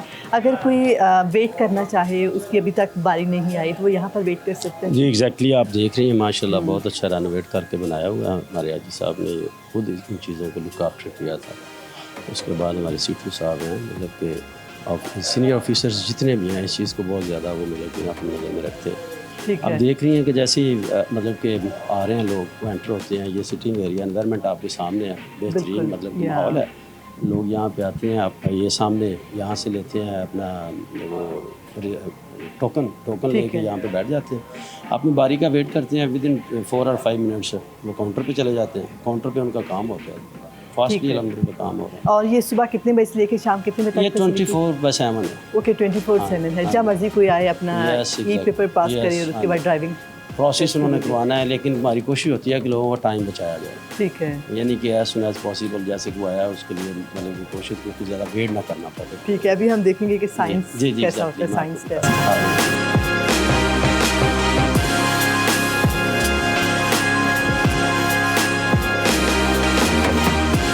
सर, थोड़ा सा ये इलेबोरेट कीजिएगा कि बहुत ज़्यादा सिस्टम्स लगे हुए हैं कि एट अ टाइम बहुत सारे लोग एक साथ पास कर सकते हैं जी अपना एग्जैक्टली, साइंस जो टेस्ट? लोग हमारे पास आते हैं, ज़्यादा स्टाफ काम कर रहा है, ये काउंटर लगे हैं हमारे, ये इस साइड पे ट्रैफिक के काउंटर है ओके। और इस साइड पे एग्जीक्यूटिव पुलिस के काउंटर ठीक है। ठीक है, दोनों मतलब कि ना अपना अपना काम कर रहे हैं। ओके। जैसे कि ट्रैफिक के रिलेटेड अगर किसी ने फ्रेश लाइसेंस बनवाना है, इंटरनेशनल बनवाना है, उसके अलावा किसी ने रिन्यू करवाना है, ठीक है, वो सारा काम इधर से होगा। ठीक ओके, है, ओके। उसके अलावा एग्जीक्यूटिव पुलिस भी साथ काम कर रही है, किसी ठीक के है। पुलिस करेक्टर सर्टिफिकेट बनवाना है, कोई लॉस रिपोर्ट करवानी है, इस तरह के काम सारे चल रहे हैं ताकि वेट ना करना पड़े, अपना वेट नहीं अपना करना system पड़े। जी, ज़बरदस्त। अब लोग आते हैं, लोग जिसका काम है, जिसके कंसर्न है, वहाँ पे चले जाते हैं। क्यूमैटिक चल रहा है, ठीक ठीक है। है, जो पुलिस एग्जीक्यूटिव का है वो भी क्यूमैटिक चल रहा है, उसकी सामने स्क्रीन लगी हुई है। जो ये ओके। ट्रैफिक है उसकी भी सामने स्क्रीन लगी हुई है। अब लोग अपनी बारी का वेट करते हैं, जैसे ही उनका नंबर आता है काउंटर पे चले जाते हैं, पहुंच जाते हैं। ज़बरदस्त। सर, तो काम fastly होता है। इंटरनेशनल लाइसेंस बनवाने का थोड़ा सा तरीक़ेकार बता दीजिए। इंटरनेशनल लाइसेंस अगर आपका रेगुलर लाइसेंस बना हुआ है ठीक तो है। फिर आप इंटरनेशनल बनवा सकते हैं। उसमें ये है कि आपका आईडी कार्ड पास हो, रेगुलर लाइसेंस हो और पासपोर्ट हो, ठीक है। देन इंशाल्लाह बन जाए। उसी वक्त उसके लिए भी एक बार फिर दोबारा वो देता है? नहीं, कोई उसके लिए नहीं, उसके लिए कुछ जस्ट भी आपकी नहीं, जो है ना ओके। वो आपने फीस जमा करवानी है, तो वो भी ऑनलाइन है सारा सिस्टम, वो आप करेंगे तो वो बन जाता है। ठीक है। फ़ायदे क्या है ये बनवाने के? लाइसेंस बनवाने के एक तो आप एक गुड सिटीज़न हो जाते हैं, आपका लॉ बेंडिंग्स बन जाते हैं, बनाना चाहिए। और वैसे भी अगर रोड पे जाके अल्लाह ना करे कोई इंसिडेंट एक्सीडेंट हो जाता है, कोई कैजुअलिटीज़ हो जाती हैं, लाइसेंस आपके पास एक ऐसा वेपन है कि जिससे आप जो है ना वो अगली जो भी लिटिगेशंस वगैरह हैं उनसे बच सकते हैं आप। ठीक है। अगर देखें ना, एक बंदा बगैर लाइसेंस खुदा के ना जाता है, हादसा बहुत बार ऐसा हो जाता है कि किसी की हादसे में जान भी चली जाती हाँ जी। है, तो क्या उस पर कोई लाइसेंस होता है, आपको नाफिज शेल्टर होता है? देता है। ठीक है, इस चीज़ को आप माइंड में रखें। ओके, हाँ जी, क्योंकि बगैर लाइसेंस के अगर आप ऐसा इस तरह का कोई, तो वो उसके ऊपर सीधी सीधी FIR है। ओके, तो ये लाइसेंस होल्डर बंदा किसी ना किसी आता है, कानून से जो है ना उसको मतलब कि रिलैक्सेशन हो जाती है किसी। ठीक है। हाँ, कहते हैं कि अगर आप पर FIR हो भी तो जो कोर्ट है वो आपको नेक्स्ट डे Relief देता है। रिलीफ दे देता है Yes, कि आपका एक ड्राइविंग exactly. लाइसेंस बना। मतलब ये बहुत बड़ा एक फ़ायदा है। Yes. सर, कोई एक ऐसा मैसेज आप देना चाहते हो कि जो किस तरह हम इन हादसात को जी कम बिल्कुल, कर मैं जो हमारी आवाम है उनके लिए एक मैसेज यही सेंड करूँगा कि पहली बात तो ये है कि अगर आपने ड्राइवर एज ए ड्राइवर मतलब गाड़ी यूज़ कर रहे हैं तो फिर आप लाइसेंस बनवाएं, सबसे पहली ठीक बात। है। ठीक है। दूसरी बात ये है कि रोड्स पे जाके रूल्स रेगुलेशंस को फॉलो करें, रूल्स को फॉलो करें। Thank you so much sir, अपना वक्त देने के लिए बहुत शुक्रिया। जी नाज़रीन, जैसा कि अभी आपने देखा है कि बाबर साहब हमारे साथ मौजूद थे और उन्होंने बताया कि 42 डेज़ का आपके पास होता है लर्निंग, और उसकी जो वैलिडिटी होती है वो 6 मंथ्स की होती है। उसके बाद आप कभी भी आके अपना एक टेस्ट पास करते हैं और उसके बाद आप अपना ड्राइविंग टेस्ट पास कर सकते हैं। उम्मीद है कि आपको ये आज का सेगमेंट बहुत पसंद आया होगा। ऐसे ही सेगमेंट्स देखने के लिए देखते रहिए हमारा प्रोग्राम सुनो पाकिस्तान। एक बार फिर से प्रोग्राम में आपको खुशामदीद कहते हैं। आगे बढ़ेंगे जी, और अब बात करेंगे पाकिस्तान की शोबिज़ और ड्रामा इंडस्ट्री की, जो इस वक्त रंगों, रोशनियों, जज्बात और कहानियों से भरपूर है। ये वो दुनिया है जहां हर चेहरा एक किरदार बन जाता है, हर मंजर एक एहसास जगाता है और हर कहानी लाखों दिलों को छू जाती है। जहां एक तरफ हमारे अदाकार अपनी शानदार परफॉर्मेंस से दिल जीत रहे हैं, वहीं दूसरी तरफ जी ड्रामों की कहानियाँ जो हैं वो हर घर में मौजूए गुफ्तगू बन चुकी हैं। कहीं मोहब्बत की बात हो रही है, कहीं जिद्दोजहद की बात हो रही है, कहीं ख़ानदानी रिश्तों के रंग हम देख रहे हैं बहुत नुमाया नज़र आ रहे हैं। ये वो दुनिया जो कभी हैरान करती है, कभी मुस्कुराती है और कभी जज्बात से भर देती है। ड्रामों की कामयाबियां, तनाज़ात और अदाकारों के फैसलों से मुताल्लिक गपशप करते हैं। इस गॉसिप के लिए हमारे साथ हमेशा की तरह मौजूद हैं फिल्म एंड ड्रामा क्रिटिक हारून शुएब साहब। हारून, वेलकम टू सुनो पाकिस्तान। सबसे पहले तो बात कर लेते हैं रियलिटी शो लाजवाल इश्क का, जिसकी हालिया किस्त का बड़ा चर्चा है, सोशल मीडिया पर बड़ा हंगामा इसको लेकर। शुरका के जज्बाती और बोल्ड मनाजिर पर सारिफीन की जानिब से बहुत तनकीद भी की जा रही है। ये तनकीद किस हद तक जायज़ है आपके मुताबिक? देखिए जी, ये तो प्रोग्राम जब से ऑन एयर हुआ है, लाइव हुआ है, एक्चुअली इट्स ऑन यूट्यूब, किसी चैनल पे तो दिखाया नहीं जा रहा। तो जब से ये लाइव हुआ है यूट्यूब के ऊपर और अब मेरे ख्याल में 17-18 एपिसोड्स आ चुके हैं, तो नाजरीन जो है बड़े हैरान हैं और हम सब जो है वो ये देख रहे हैं कि ये किस किस्म के प्रोग्रामिंग जो है वो इंट्रोड्यूस की गई है, क्योंकि उसका जो बेसिक कॉन्सेप्ट है वही काफ़ी प्रॉब्लमेटिक है हमारे माशरे में। आप ये देख रहे हैं कि जब भी रियलिटी शोज़ इस तरह आते हैं तो आमतौर पे ख़वातीन और मर्दों के बीच में एक फिर भी फासला रखा जाता है। तो अब इस लास्ट एपिसोड में हमने देखा कि जुनेद जो एक कंटेस्टेंट हैं, वो जब इस अपनी वालदा का जिक्र करते हैं जो कि इस दुनिया से जा चुकी हैं, तो वो जज्बाती हो जाते हैं और रोने लगते हैं। तो वो जो दूसरी खातून हैं उनके साथ एक कंटेस्टेंट, वो भी बहुत जज्बात में आकर वो भी रोने लगती हैं और फिर जुनेद जो है उनको कंसोल करते हैं। तो वो जो कुछ मनाजिर थे वो कुछ बहुत ही ज़्यादा इंटीमेट हो गए थे और उसके ऊपर लोगों को बहुत एतराज़ हुआ और मेरे ख्याल में दुरुस्त एतराज़ हुआ। देखिए, ये वो लोग हैं जिनको हम अपने टीवी ड्रामा की स्क्रीन्स पे भी देखते हैं, जिनको हम अपने रियलिटी शोज़ में भी देख चुके हैं। जुनेद पहले इससे एक टेलीविज़न के रियलिटी शो में भी आ चुके हैं, तो इन सब लोगों को जानते हैं लोग। तो उनके साथ जब इस किस्म की चीज़ें एसोसिएट होती हैं और फिर आयशा जो है, आयशा उमर जो कि इस प्रोग्राम की होस्ट हैं, उनको भी हम देख रहे हैं। लिबास से लेकर कहानी के जो बेसिक प्रेमिस है जो इस पूरे प्रोग्राम का, उसमें ही बहुत सारे सवालात खड़े हो जाते हैं और लोगों का ये कहना है कि अब ये जो जिस नहज पे हम जा रहे हैं, इट्स अ स्लिपरी स्लोप। इसके बाद आगे क्या होगा, इससे नेक्स्ट यकीनन हारून, जिस सिचुएशन में हम हैं, मुझे तो लग रहा है अब इससे भी ज्यादा बोल्ड चीजें आने वाली हैं। लेकिन वही बात है ना, जिस चीज को जितना मुतनाज़िब बना दिया जाता है, शायद ये स्ट्रेटजी भी होती है, वो उतनी ही मकबूल हो जाती है। बिल्कुल ऐसी है जी। वो कहते हैं ना, बदनाम जो होंगे तो क्या नाम ना होगा। तो इसी तरह का ये भी सिलसिला है कि bad publicity is there is no such thing as bad publicity, publicity is publicity. So वो बिल्कुल मिल रही है। अभी मैं देख रहा था कि कल भी इसके व्यूज़ अगर आप देखें तो वो थाउजेंड्स में with in couple of hours, 2-3 घंटे के अंदर जो है वो हज़ारों के अंदर व्यूज़ इसके आते हैं और फिर मिलियंस क्रॉस कर रहे हैं। तो इससे अंदाज़ा होता है कि देखने के लिए ऑडियंस तो मौजूद है और 1.5 घंटे का एपिसोड देखना बड़े दिलजिगरे की बात है, जो कि इतना इंटरेस्टिंग भी नहीं है टू बी ऑनेस्ट। वो कोई इतनी दिलचस्प गेम नहीं है कि उसको देखा जाए। तो हारून चलें, जो अदाकारी बड़ी दिलचस्प है उसकी बात कर लेते हैं। ड्रामा सीरियल शरपसंद में मैं बात कर रहा हूँ सीनियर अदाकार नुमान एजाज की अदाकारी की, जिनकी जानदार अदाकारी ने नाजरीन को फिर से हैरान कर दिया और एक मनफी किरदार में उन्होंने ऐसा रंग भरा है कि तारीफें खुद ब खुद हो रही हैं। और उनके इस किरदार पर आप क्या कमेंट करें? बिल्कुल उज़ैर, और आई लव द वे जिस तरह आप कनेक्ट करते हैं ना एक पॉइंट से दूसरे पॉइंट को, तो वो बड़ा मुझे अच्छा लगता है। You know, and all marks to you, आपकी माशाल्लाह ज़बान के ऊपर महारत है। बिल्कुल नुमान एजाज का जो शरपसंद में किरदार है, और नुमान एजाज का हम कंसिस्टेंटली करियर देखते हैं, जब उनको अच्छा ड्रामा, अच्छा स्क्रिप्ट, अच्छा डायरेक्टर और परफॉर्मेंस का मार्जिन मिलता है तो वो बिल्कुल हैरान कर देते हैं। और इस शरपसंद ड्रामे में भी इतनी खूबसूरत एक्टिंग वो कर रहे हैं, और हम देख रहे हैं मनफी किरदार है, सेंट्रल कैरेक्टर है। और अगेन ये बड़ी खुशाइन बात है कि पाकिस्तान में जो है वो अब मनफी किरदार या जो हीरो हीरोइन से हट के किरदार हैं वो भी जो है वो सेंट्रल कैरेक्टर्स बनते जा रहे हैं। तो अब आपने देखा, चाहे वो सबा हमीद साहिबा हों, वो जिस तरह हमें नूरजहां में नजर आई थी, या नुमान एजाज हों जिस तरह हमें शरपसंद में नजर आ रहे हैं, या सानिया सईद के बहुत सारे ड्रामे ऐसे जहन में आते हैं। नादिया जमील एक ऐसी एक्ट्रेस हैं जो कि पूरा ड्रामा अपने कंधों पर लेकर चलती हैं। तो ये वो एक्टर्स हैं जो कि अब उस ब्रैकेट से, जो कि हीरो हीरोइन का ब्रैकेट है, जिनकी व्यूअरशिप है, जिनके इंस्टाग्राम पे फॉलोअर्स हैं, उनसे निकल चुके हैं, लेकिन फिर भी वो अपनी एक्टिंग के दम पे जो है वो ड्रामा संभाल लेते हैं। और नुमान एजाज शरपसंद में बिल्कुल यही दिखा रहे हैं। असल में बहुत बड़े फसादी हैं, बिल्कुल ऐसे ही। ये फसादी फरासत अंकल जो हैं, इनका किरदार नुमान इतने खूबसूरत तरीके से निभा रहे हैं, जिस तरह वो आंखों को घुमाते हैं, जिस तरह वो नर्वसनेस का एक पूरा किरदार अदा करते हैं, वो एक्टिंग के अंदर एक्टिंग करके दिखा रहे हैं। तो बहुत ही मास्टर क्लास है, और मेरे ख्याल में जो यंग आर्टिस्ट हैं उन सबको ये देखना चाहिए drama to learn. Mahira Khan, और बड़ी रोमानवी सी फिल्म है, बड़े ज़बरदस्त से सीन्स नज़र आ रहे हैं। और ये जो फिल्म है अब आइंदा माजी 28 नवंबर को सिनेमा घरों की जीनत बनने जा रही है। तो क्या ये फिल्म पाकिस्तानी सिनेमा को एक नया रुख देने में कामयाब होगी, या सिर्फ एक ख्वाब है और एक किरदार है और वो आएगा? छोटे पर्दे पे तो बड़ी इन्होंने धूम मचाई थी, अब बड़े पर्दे पे क्या एक्सपेक्टेशंस हैं? बिल्कुल जी, इसी तरह ही है। और जिस तरह अभी वहाँ कह रही थी कि ये जो फिल्म है क्या रुख बदल देगी पाकिस्तानी सिनेमा का, तो एक फिल्म से ये एक्सपेक्ट करना कि वो रुख बदल देगी, थोड़ा सा ज़रा मुझे लगता है कि ज़्यादा हो जाएगा। लेकिन यह है कि अच्छी फिल्म लग रही है, रोमांटिक फिल्म है। मुझे लग रहा है कि डिसेबिलिटी के सब्जेक्ट के अराउंड है, कि उनमें से एक खातून या कि फवाद खान जो किरदार अदा कर रहे हैं वो किसी किस्म की जिस्मानी माजूरी का शिकार हैं। लेकिन ये है कि मुझे ये फिल्म जो है वो बहुत I am looking forward to it. Humsafar वाला मैजिक जो है वो हमें दोबारा देखने को मिलेगा स्क्रीन के ऊपर, बड़े अरसे के बाद फवाद और मायरा।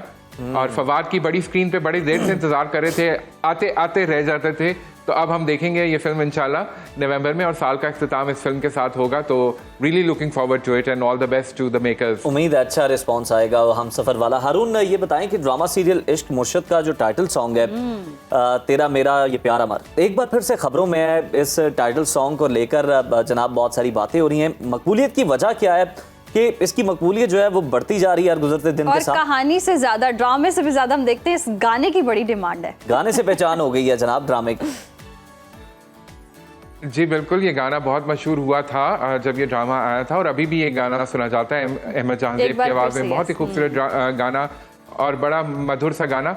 लेकिन इसके साथ कंट्रोवर्सी जो जुड़ी हुई है वो अब मुझे लगता है कि वो भी जितना बड़ा ड्रामा है, जितना बड़ा गाना है, उतनी ही बड़ी कंट्रोवर्सी भी है। कंट्रोवर्सी आप बता दें। जी, कंट्रोवर्सी ये हुई कि अभी जो हालिया अवार्ड हुए उनमें इस गाने को बेस्ट OST ऑफ 2024 का अवार्ड मिला, और अहमद जहांजेब ने वो कलेक्ट किया। लेकिन हम सुनते आ रहे थे हल्की हल्की शिकायत जवेरिया सऊद की तरफ से, जिनका ये कहना था कि असल में ये गाना उन्होंने लिखा है। फिर अहमद जहांजेब ने जब ये अवार्ड रिसीव किया और उसके बाद उन्होंने बात की तो उन्होंने कहा जी ये गाना तो मेरा गाना है, जिस पे जवेरिया सऊद ने एक बहुत लंबी पोस्ट डाली सोशल मीडिया के ऊपर। उन्होंने अपने दोस्तों की जो धोखा उनको दिया गया है उसके बारे में जिक्र किया उस शायरी के अंदर, और उन्होंने कहा कि जी वो दोस्त जो हैं वो दुश्मनों की तरह लिबादा ओढ़ के मिलते हैं। तो इसके ऊपर अहमद जहाज़ेब ने फिर दोबारा क्लैरिफिकेशन दी कि जी नहीं, ये गाना मैंने ही लिखा था और मेरा ही बनाया हुआ है। अब बड़ी अजीब बात है कि एक ही मौजू के ऊपर दो बिल्कुल मुख्तलिफ किस्म के व्यूज़ आ रहे हैं दो बड़े सीनियर फनकारों की तरफ से, लेकिन जो मुझे पता है, जो अंदर के ज़राए से मुझे पता चला है, वो यही है कि ये गाना जो है मिलके एक सिटिंग में बनाया गया था, लेकिन अहमद जहाज़ेब का ही मेन आइडिया था। उसके अंदर लेकिन आपको कुछ अंदाजा तो हो जाता है, आप इन दोनों को जानते भी हैं, आपको पता होगा कि किसकी राइटिंग स्किल्स ज्यादा अच्छे हैं दोनों में से, तो अंदाजा तो लगाया जा ही सकता है। जी बिल्कुल, जवेरिया भी एक माशाल्लाह लिखने के मामले में तेज़ हैं और लिखती भी हैं। उन्होंने ड्रामों के स्क्रिप्ट भी लिखे हैं, लेकिन अहमद जहाज़ेब को ज़ाहिर है मौसीकी का ज़्यादा पता है। वो अपने गाने पहले भी लिखते रहे हैं, तो वो जो है वो एक फ्रेमवर्क जो होता है सॉन्ग राइटिंग का, वो अहमद जहाज़ेब ज़्यादा समझते हैं। जवेरिया ज़ाहिर है कि अहले ज़बान है और ज़बान पे उनका अबूर होगा, लेकिन उन्होंने जिस तरह मैंने कहा कुछ अल्फाज ज़रूर बताए होंगे, लेकिन यह है कि गाना बहरहाल अहमद जहाज़ेब का है, उन्हीं की आवाज़ में है। मामले के बाद फिर भी हम ये कह सकते हैं कि लिखा जिसने भी हो, लेकिन गाया बहुत ज़बरदस्त है, और जो इसकी धुन है या म्यूज़िक बना, जो कॉम्पोजिशन है, वो इतनी ज़बरदस्त है कि नाजरीन को बहुत मुतासिर करती है। और आने वाले वक्तों में हम देख रहे हैं कि तारीखी तौर पर भी देखा जाए तो ये गाना बहुत ज़बरदस्त है, मेरा तो बहुत पर्सनली फेवरेट है। तो अब ये कंट्रोवर्सी से आगे बढ़ते हुए हम एक और ड्रामे की बात कर लेते हैं। सीरियल जी मेरा नाम मंटो एक बहुत ही बड़ा शाहकार देखने में आ रहा है, और ऐसा लग रहा है कि ये बड़ा खूबसूरत ड्रामा है, दीगर बड़े प्रोजेक्ट्स के दरमियान कहीं दब के रह गया है। ये क्या वजह है कि ये अदबी लिहाज से भी हम देख रहे हैं कि एक ड्रामा है और इसकी मकबूलियत उस तरह से नहीं हो पा रही है? देखिए जी, कहानी सबसे ज़्यादा इम्पॉर्टेंट होती है, खूबसूरती भी है ड्रामे में, प्रोडक्शन वैल्यू बहुत अच्छी है, नो डाउट, फ्रेमिंग बहुत अच्छी है, अल्फाज बहुत अच्छे हैं, सो अदब का दर्जा मिल सकता है इस ड्रामे को। लेकिन क्योंकि ड्रामे की कहानी इतनी कमज़ोर है और इतनी कॉन्वोल्यूटेड है कि मुझे लगता है कि अब उसके व्यूज़ के अंदर भी नज़र आ रहा है, लोग उसको नहीं देख रहे। साथ ही साथ अगर आप देखें आजकल इतने अच्छे ड्रामे आ रहे हैं कि उसके बीच में वो ड्रामा दब के रह गया है, और उसकी जो बेसिक प्रेमिस है वो भी बड़ी प्रॉब्लमेटिक है। लोगों को बहुत सी चीज़ों पे एतराज़ है, जिस तरह के दिखाया गया है कत्ल पे कत्ल हो रहे हैं, जिस तरह दिखाया गया है कि टीचर और स्टूडेंट का इश्क हो रहा है, जिस तरह दिखाया गया है कि यूनिवर्सिटी का माहौल क्या है, जहाँ पर बाकी स्टूडेंट्स मिलकर टीचर के ऊपर जोर डाल रहे हैं कि वो अपनी ही एक शागिर्द के साथ कोर्ट मैरिज कर ले। तो ये किस किस्म के मैसेजेस हैं? और ये कहीं यही तो नहीं था जिसमें सज्जन ने कहा था कि यस मुझे थोड़ा रिग्रेट है, यही तो ड्रामा नहीं है? हो सकता है जी, हो सकता है, बिल्कुल। सजल एक बड़ी अच्छी मंजी हुई अदाकारा है, हो सकता है कि उनको अब इस ड्रामे के ऊपर रिग्रेट हो रहा हो कि मैंने ये स्क्रिप्ट क्यों साइन कर लिया, बिकॉज सजल भी despite the fact she is a beautiful actress, Arun चले रिग्रेट्स तो बहुत सारे होते हैं, ये जरा हम आपसे जानते हैं, वक्त की कमी है। तो टीवी और फिल्म इंडस्ट्री की जो मारूफ अदाकारा है सरवत गिलानी, उन्होंने फिल्म जवानी फिर नहीं आनी 3 में काम करने से एहतजाजन इनकार कर दिया है। फिल्मी हल्के जो हैं वहाँ पर जनाब खलबली मची हुई है, क्यों वो काम नहीं करना चाहती, रीजन क्या है?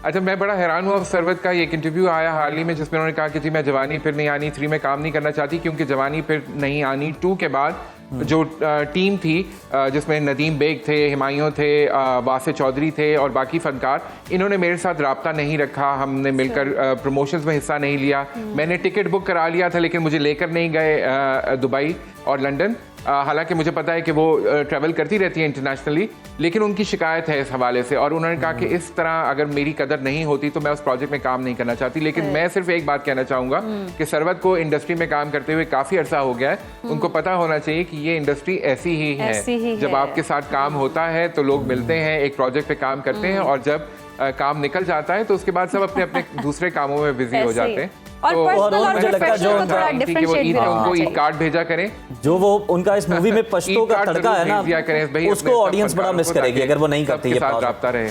यस, चलें, ये तो शोबिस की दुनिया के हमने सारे गॉसिप कर लिए हैं ऑलमोस्ट। हारून, बहुत शुक्रिया। और यकीनन जैसे कि सरवत के हवाले से मैं यही कह रही थी कि प्रोफेशनल और पर्सनल अलग होना चाहिए, तो कर लेना चाहिए प्रोफेशनली अगर देखें तो, दिल पे नहीं लेना चाहिए। अच्छा उनका पश्तो का वो इसमें एक्सेंट होता है जो वो तड़का लगाती हैं मूवी के अंदर, तो अगर वो नहीं होगा तो लोग उससे बड़ा मिस करेंगे। तो अभी प्रोग्राम में जी हम ब्रेक नहीं मिस करेंगे। वेलकम बैक नाज़रीन। और गुज़श्ता प्रोग्राम में जैसे कि हमने बात की थी इल्यूमिनाटी और सीक्रेट सोसाइटी के खुफिया नेटवर्क्स पर, और आज हम इसी मौजू के एक नए जाविये पर बात करेंगे, क्योंकि जहाँ सीक्रेट सोसाइटीज़ का जिक्र आता है वहाँ एक और चीज़ का जिक्र है, वो है डार्क वेब, जिसके बारे में जानना भी बहुत ज़रूरी है, जिस पर बात करना भी बहुत ज़रूरी है। तो क्या वाकई इंटरनेट की एक छुपी हुई दुनिया भी मौजूद है जहां पर आम लोगों की रसाई नहीं है, जहां मालूमात, रवाबित और ताकत का खेल एक और ही सतह पर खेला जाता है जिससे हम सब नावाकिफ हैं। तो आज हम बात करेंगे कि डार्क वेब असल में है क्या ये उतनी ख़तरनाक है जितना इसको तस्वुर किया जाता है और इसके आम जिंदगी पर क्या असरात हो सकते हैं। इन्हीं सवालात पर बात कर लेते हैं। स्टूडियो में हमारे साथ मौजूद है मारूफ podcaster Labiba, welcome. Thank you so much. Last time जहाँ से हमारी गुफ्तगू का सिलसिला जो है टूटा था, वहीं से जोड़ते हैं। आप बता रही थी कि कुछ लेयर्स हैं इंटरनेट की जहाँ तक रसाई नहीं है, हम सिर्फ 5% यूज़ कर रहे हैं, तो ज़रा उसी बात को आगे बढ़ाएं आप। अच्छा, जैसे कि मैं बता रही थी कि जो इंटरनेट है, सबसे पहले तो ये सवाल आता है, अच्छा सबसे पहले आप मुझे बताएं इंटरनेट वर्क कैसे करता है?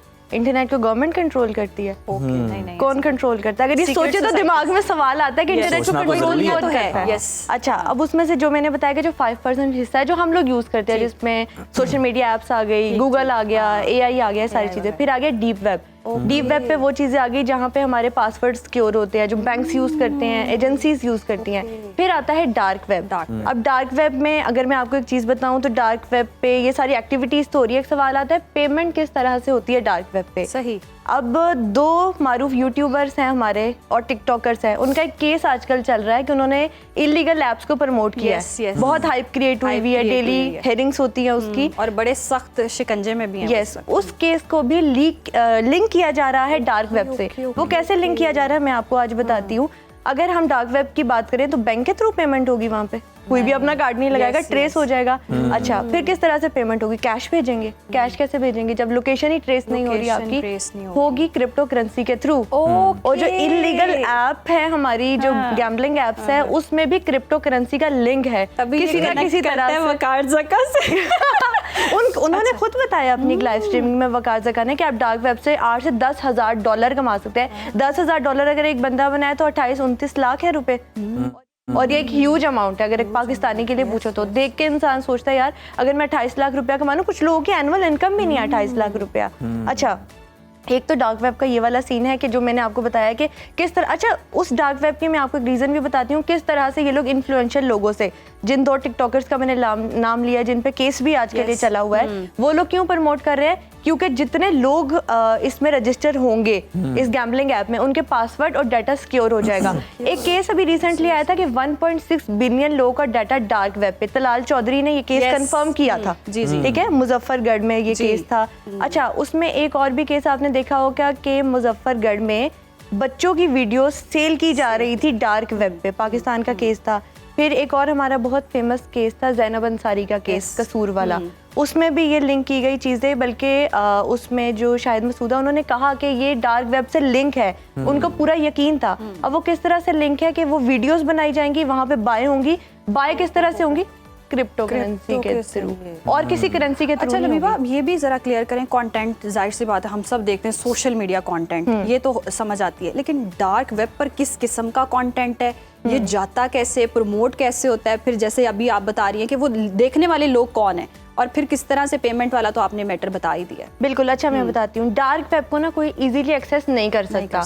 अच्छा, अब मैं बताती हूँ, डार्क वेब पे अगर हम बात करें ना, कुछ लोग जाके उसको सर्च करेंगे उसको जाके, लेकिन उनको कुछ भी नहीं मिलेगा। डार्क वेब जिस तरह से हम लोग यूज करते हैं, हमारे ब्राउजर होते हैं गूगल, सफारी, डार्क वेब का होता है टोर या I2P, उसके थ्रू वो लोग कर सकते हैं। वो बहुत स्पेसिफिक लोगों को बाय करने पड़ते हैं, बाय करने के बाद वो उस पर रजिस्टर कर सकते हैं। अच्छा, रजिस्टर करने के बाद आपको कुछ अमाउंट पे करनी पड़ती है उस पर, और अमाउंट पे करने के बाद जैसा कि मैंने बताया रेड रूम्स होते हैं जी वहाँ पर। अच्छा, जिस तरह के मैंने आपको बताया क्रिप्टो करेंसी में वो US डॉलर, ठीक, करेंसी की हम सब कहते हैं यार अमेरिका जाना है, डॉलर में कमाना है। अगर मैं आपको डॉलर की बात बताऊं तो डॉलर का बहुत इंटरेस्टिंग लिंक है सीक्रेट सोसाइटी से। वो कैसे? और डॉलर पे तो साइन भी है ना? साइन भी है वाला। अच्छा, ये साइन कैसे है? कॉन्स्पिरेसी थ्योरी बहुत इंटरेस्टिंग है। हमने बात की थी इल्यूमिनाटीज की, अगर मैं आपको बताऊं कि इल्यूमिनाटी से भी एक ज्यादा स्ट्रॉन्ग सीक्रेट सोसाइटी है फ्री मेसन्स की, तो शायद आप उस पर बिलीव नहीं करेंगे। एक फ्री मेसन सोसाइटी है और मुल्क की जो बड़ी बड़ी शख्सियात है वो उसका हिस्सा रह चुकी है। मकसद क्या होते हैं इनके, करना क्या चाहते हैं, ऑब्जेक्टिव क्या है? यार उनका एक ही मकसद है, जैसे डॉलर के नोट के पीछे आपने पढ़ा हो कि कुछ लैटिन में लिखा हुआ है, अगर लैटिन में उसको ट्रांसलेट करें तो उसका मतलब है न्यू वर्ल्ड ऑर्डर। अब मुझे सिर्फ आप इतना बताएं कि $1 का नोट है, ठीक है, उस पे पिरामिड क्या कर रहा है? हमारे पाकिस्तानी नोट के पीछे देख ले, क्या है? फैशन मस्जिद है, फोर्ट है, मोहनजोदाड़ो है, मतलब हमारी कल्चरल चीजें है ना, हमारा हेरिटेज है। डॉलर के पीछे क्या कर रही हैं ये सारी चीजें? उनका इजिप्ट से क्या ताल्लुक है? अमेरिका का। मैं आपको बताती हूँ उनका इजिप्ट से क्या ताल्लुक है। उनका ये ताल्लुक है कि जब कोलंबस ने अमेरिका दरियाफ्त किया तो ये कहा जाता है कि दरियाफ्त नहीं किया गया, कोलंबस तो ये कह के निकला था ना कि मैं एक इंडियन रूट इन्वेंट करूंगा, वहां से सोना आएगा, शॉर्टकट पड़ेगा हमको, ये पैसे लेके गया था। फिर उससे अचानक से एक बीम ऑफ लाइट नजर आ गई। बीम ऑफ लाइट कहाँ से आई? इलेक्ट्रिसिटी थी उस टाइम पे 1492 में। मतलब वो सीक्रेट सोसाइटीज की तरफ से प्लान था कि कोलंबस जाएगा। एक कॉन्स्पिरेसी थ्योरी है, मैं सिर्फ लोगों के सोच का दरवाजा खोल रही हूँ, सोच का दरवाजा खोल रही हूँ। अच्छा, फिर दूसरी चीज मुझे बताएं, अब डॉलर के पीछे एक आंख का साइन है, क्या है वो? ये एक बहुत बड़ा शो है बॉलीवुड का, इंडिया का, उसके पीछे भी एक आंख का साइन है जिसमें कहते हैं बिग बॉस आपको देख रहे हैं और ये आंख सबको आंख मॉनिटर कर रही है। वो एक आंख कौन है? फिर आप उसमें उसको रिलेट करें नबी सल्लल्लाहु अलैहि वसल्लम की हदीस से कि दज्जाल एक आंख वाला होगा, काना होगा ऑब्वियसली। अब ये दो चीजें होगी। फिर कोलंबस की अगर हम शिप की बात करें तो उसके ऊपर जो कंपास था, उसके ऊपर जो फ्लैग था, वो सारी फ्री मेसन्स और नाइट टेम्पलर्स के साइन थे। कोई भी गूगल पे जाके सर्च कर सकता है, ये डॉक्यूमेंटेड चीजें हैं। और उस तरह अच्छा, ये सारी चीजें हो गई। जॉर्ज वॉशिंगटन, बेंजामिन फ्रैंकलिन, ये दोनों फ्री मेसन्स का पार्ट थे। डॉक्यूमेंटेड चीजें उन्होंने मानी है। इवन के जो जॉर्ज वॉशिंगटन ने कैपिटल बिल्डिंग की फाउंडेशन रखी थी, उन्होंने एक वाइट कलर का एप्रन पहन के रखी थी।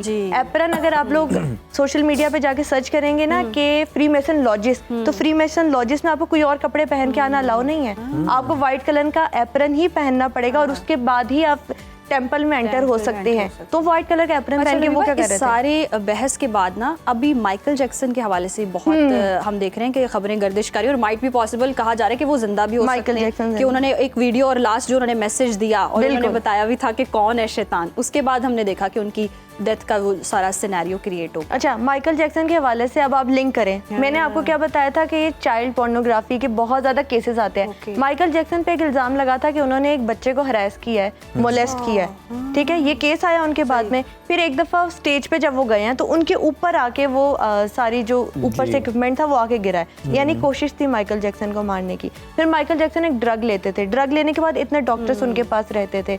मुझे ये बताएगा कि माइकल जैक्सन को क्या इतनी इनसिक्योरिटी थी कि उनको लग रहा था कि मुझे डेथ हो जाएगी? उनके पास कोई ऐसा राज आ चुका था और उनको मैसेजेस आना शुरू हो चुके थे कि आपको नुकसान पहुंच सकता है। अच्छा, ये भी हो सकता है कि माइकल जैक्सन के पास कोई ऐसा राज हो और उनकी डेथ ना हुई हो और वो किसी और आइडेंटिटी के साथ इस दुनिया में आज भी जी रहे हो और वो अपनी शक्लें भी बदल सकते हैं। मेकअप आर्टिस्ट हैं वो तो। और माइकल जैक्सन किसी और आइडेंटिटी के साथ, लोगों ने रिपोर्ट किया, लाइव साइटिंग रिपोर्ट किया माइकल जैक्सन की। इस तरह से बहुत सारी चीजें हमारे दिमाग। वापस पाकिस्तान में आते हैं। मारिया भी ने बड़ा तस्करा किया, एक पार्टी का बड़ा जो है वो शोर मचा।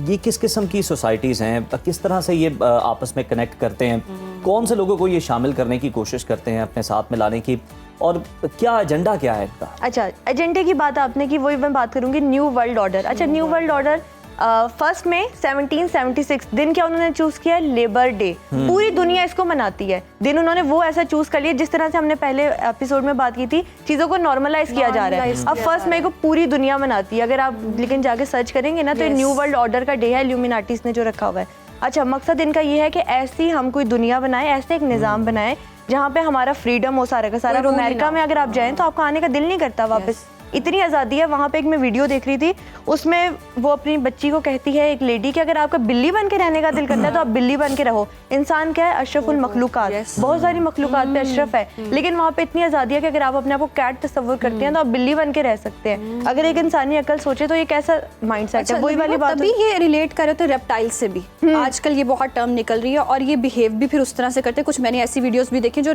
इंसान रेप्टाइल्स की तरह बिहेव करें लाइव। मतलब मैंने ये वीडियोस देखी तो फिर मुझे लगा कि ये कॉन्स्पिरेसी थ्योरी से कुछ ज्यादा आगे की बात है। बिल्कुल वही वाली जो हमने बात की थी कि महाम शैतान की क्या जिद्द है या क्या उसका मुकाबला अल्लाह ताला से, कि वो एक के साथ एक, ये वाला जो हम साइन बना रहे थे कि 1+1 अल्लाह का क्या है? वहदानियत, एकता। और 1+1 क्या है, वो क्या वही है जो करता लोग अपनी तरफ से सेल्फी के लिए या तस्वीर के लिए विक्ट्री के लिए बनाते हैं। 1+1 का तो साइन बच्चों है को ये। सिखा रहे होते हैं केक के साथ एक, हाँ बनाना नहीं चाहिए, लेकिन हम ऑडियंस की अवेयरनेस के लिए बना सकते हैं। तो उनका है कि एक नया निज़ाम बनाया जाए जिसमें हम सब कुछ अपनी पसंद से करें। अच्छा, अब अगर 1 आई का भी साइन देखें, जिस तरह से अगर हम फ्रीमेसन्स को लिंक करें और इन सारी चीज़ों को लिंक करें, तो वो अपने मसीहा के आने की तैयारी तो कर रहे हैं। हम लोग क्या तैयारी कर रहे हैं, ये वाला सवाल है कि हम तो अभी इन चीज़ों में उलझे हुए हैं कि कॉन्स्पिरेसी थ्योरी है कि ये रियलिटी है। हमें सारी बातें समझनी पड़ेंगी। जिस तरह से मैंने आपको बताया, अच्छा मुझे बताएं कि ये जो आप लोग डॉलर का किसी ने आज निकालनी है फोटो, उसके नीचे तो लैटिन में फ्रेज लिखे। लैटिन एक डेड लैंग्वेज हो चुकी है अब, क्यों नहीं उन्होंने वो चेंज किया हुआ? और जो न्यू ऑर्डर एजिस है,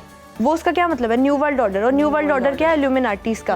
उस पर इतनी बात की जा रही है। अब हर साल एक वीडियो आती है कि 2026 में एंड टाइम प्रोफेसीज कंप्लीट होने वाली है। साइंस तो आना शुरू हो चुकी है उनकी तरफ से ऑलरेडी। और ये वर्क किस तरह से करती हैं? ये इस तरह से वर्क करती है माहम कि ये आपको ना पहले साइन देना शुरू कर देती हैं। अब मतलब हमारे माइंड में ये बातें ऑलरेडी हो चुकी हैं फीड कि यार ये लोग आने वाले हैं, इन लोगों ने आ जाना है। किसी अब मुझे आप सिर्फ ये बात बताएं, दज्जाल क्या करेगा कि वो कहते हैं कि जन्नत को दोज़ख करके दिखाएगा और दोज़ख को जन्नत करके दिखाएगा। अब एआई क्या है? ठीक है। और ये भी कहा जाता है कि दज्जाल क्या करेगा कि किसी मुर्दे को जिंदा करके दिखा देगा। अगर अब आप जेमिनाई है, जो जेमिना एआई है, उसमें आप किसी अपने डेड रिलेटिव के साथ पिक्चर देखें, वो आपको हग भी कर रहे हैं, ठीक है, वो आपके साथ वीडियो भी बना सकते हैं, बचपन में चले जाए, अपने पास में जा सकते हैं, अपने फेस को किसी और के फेस पे लगा सकते हैं। ये सारी चीजें शोबदेबाजी अब न्यू एज में हो रही है। तो एआई का हम ये भी कह सकते हैं जो डायरेक्ट लिंक है वो उनके साथ है। और ये सारी टेक्नोलॉजीज कहाँ से आ रही है? ये सारी टेक्नोलॉजीज वहाँ से आ रही है, यूएस से। कुछ लोग कॉन्स्पिरेसी थ्योरीज में ये भी कहते हैं कि अमेरिका जो है इन सारी सैटेनिक सोसाइटीज का स्टेशन हेडक्वार्टर है। तो लबीबा, कुछ लोग तजस्सुस में जो है, मतलब आपकी गुफ्तगू सुन के या आपका पॉडकास्ट सुन के वो चले भी जाते हैं, सर्च करना भी शुरू कर देते हैं। उन्हें तो कोई मसला नहीं है, उन्हें तो कोई खतरा नहीं है इस किस्म का? अच्छा उज़ैर, एक रीसेंट स्टडी आई थी सोशल मीडिया पे कि यू आर हैक्ड के नाम से एक वीडियो है। वो वीडियो देखने के बाद बहुत सारे लोगों ने एक लिंक दिया हुआ था, उस पर क्लिक किया। सबसे पहले मैं आपको बताती हूँ, अगर आपका डाटा हैक होना है तो आपको 3 से 4 चीज़ों से आपका डाटा हैक हो सकता है। नंबर 1 के आपको जो फिशिंग लिंक्स आते हैं, मैंने आपको लिंक कर दिया, या बेनजीर इनकम सपोर्ट में रजिस्टर कर लो, या कितनी इंटरेस्टिंग वीडियो ये देखो, आप उसके अंदर लॉग इन करेंगे, आपका आईडी पासवर्ड वो लोग मांगेंगे, हैक हो गया आपका अकाउंट। दूसरा तरीका ये होता है कि जो आईडी पासवर्ड आ गया है उससे वो लोग क्रेडेंशियल स्टफिंग करते हैं। क्रेडेंशियल स्टफिंग क्या होती है? फॉर एग्जांपल माहम के इंस्टाग्राम का पासवर्ड मैंने ले लिया। अब मोस्टली लोग होते हैं वो अपने इंस्टाग्राम, फेसबुक, एप्पल स्टोर का एक ही पासवर्ड रखते हैं कि वो कोई गलती से भूल ना जाए। मैं भी ये गलती किया करती थी, आप लोगों में से भी शायद इस तरह से होता हो कि एक ही पासवर्ड रखते हैं। अब इंस्टाग्राम का तो मिल गया, वो लोग फेसबुक पे भी वही पासवर्ड ट्राई करेंगे, हो सकता है फेसबुक भी लॉग इन हो जाए। अच्छा, इतने महंगे महंगे क्यों बिकते हैं पासवर्ड वहाँ पे? उन्होंने करना क्या होता है? आप लोग ये तो सोचे ना कि वो हमारा डाटा लेके क्या करेंगे?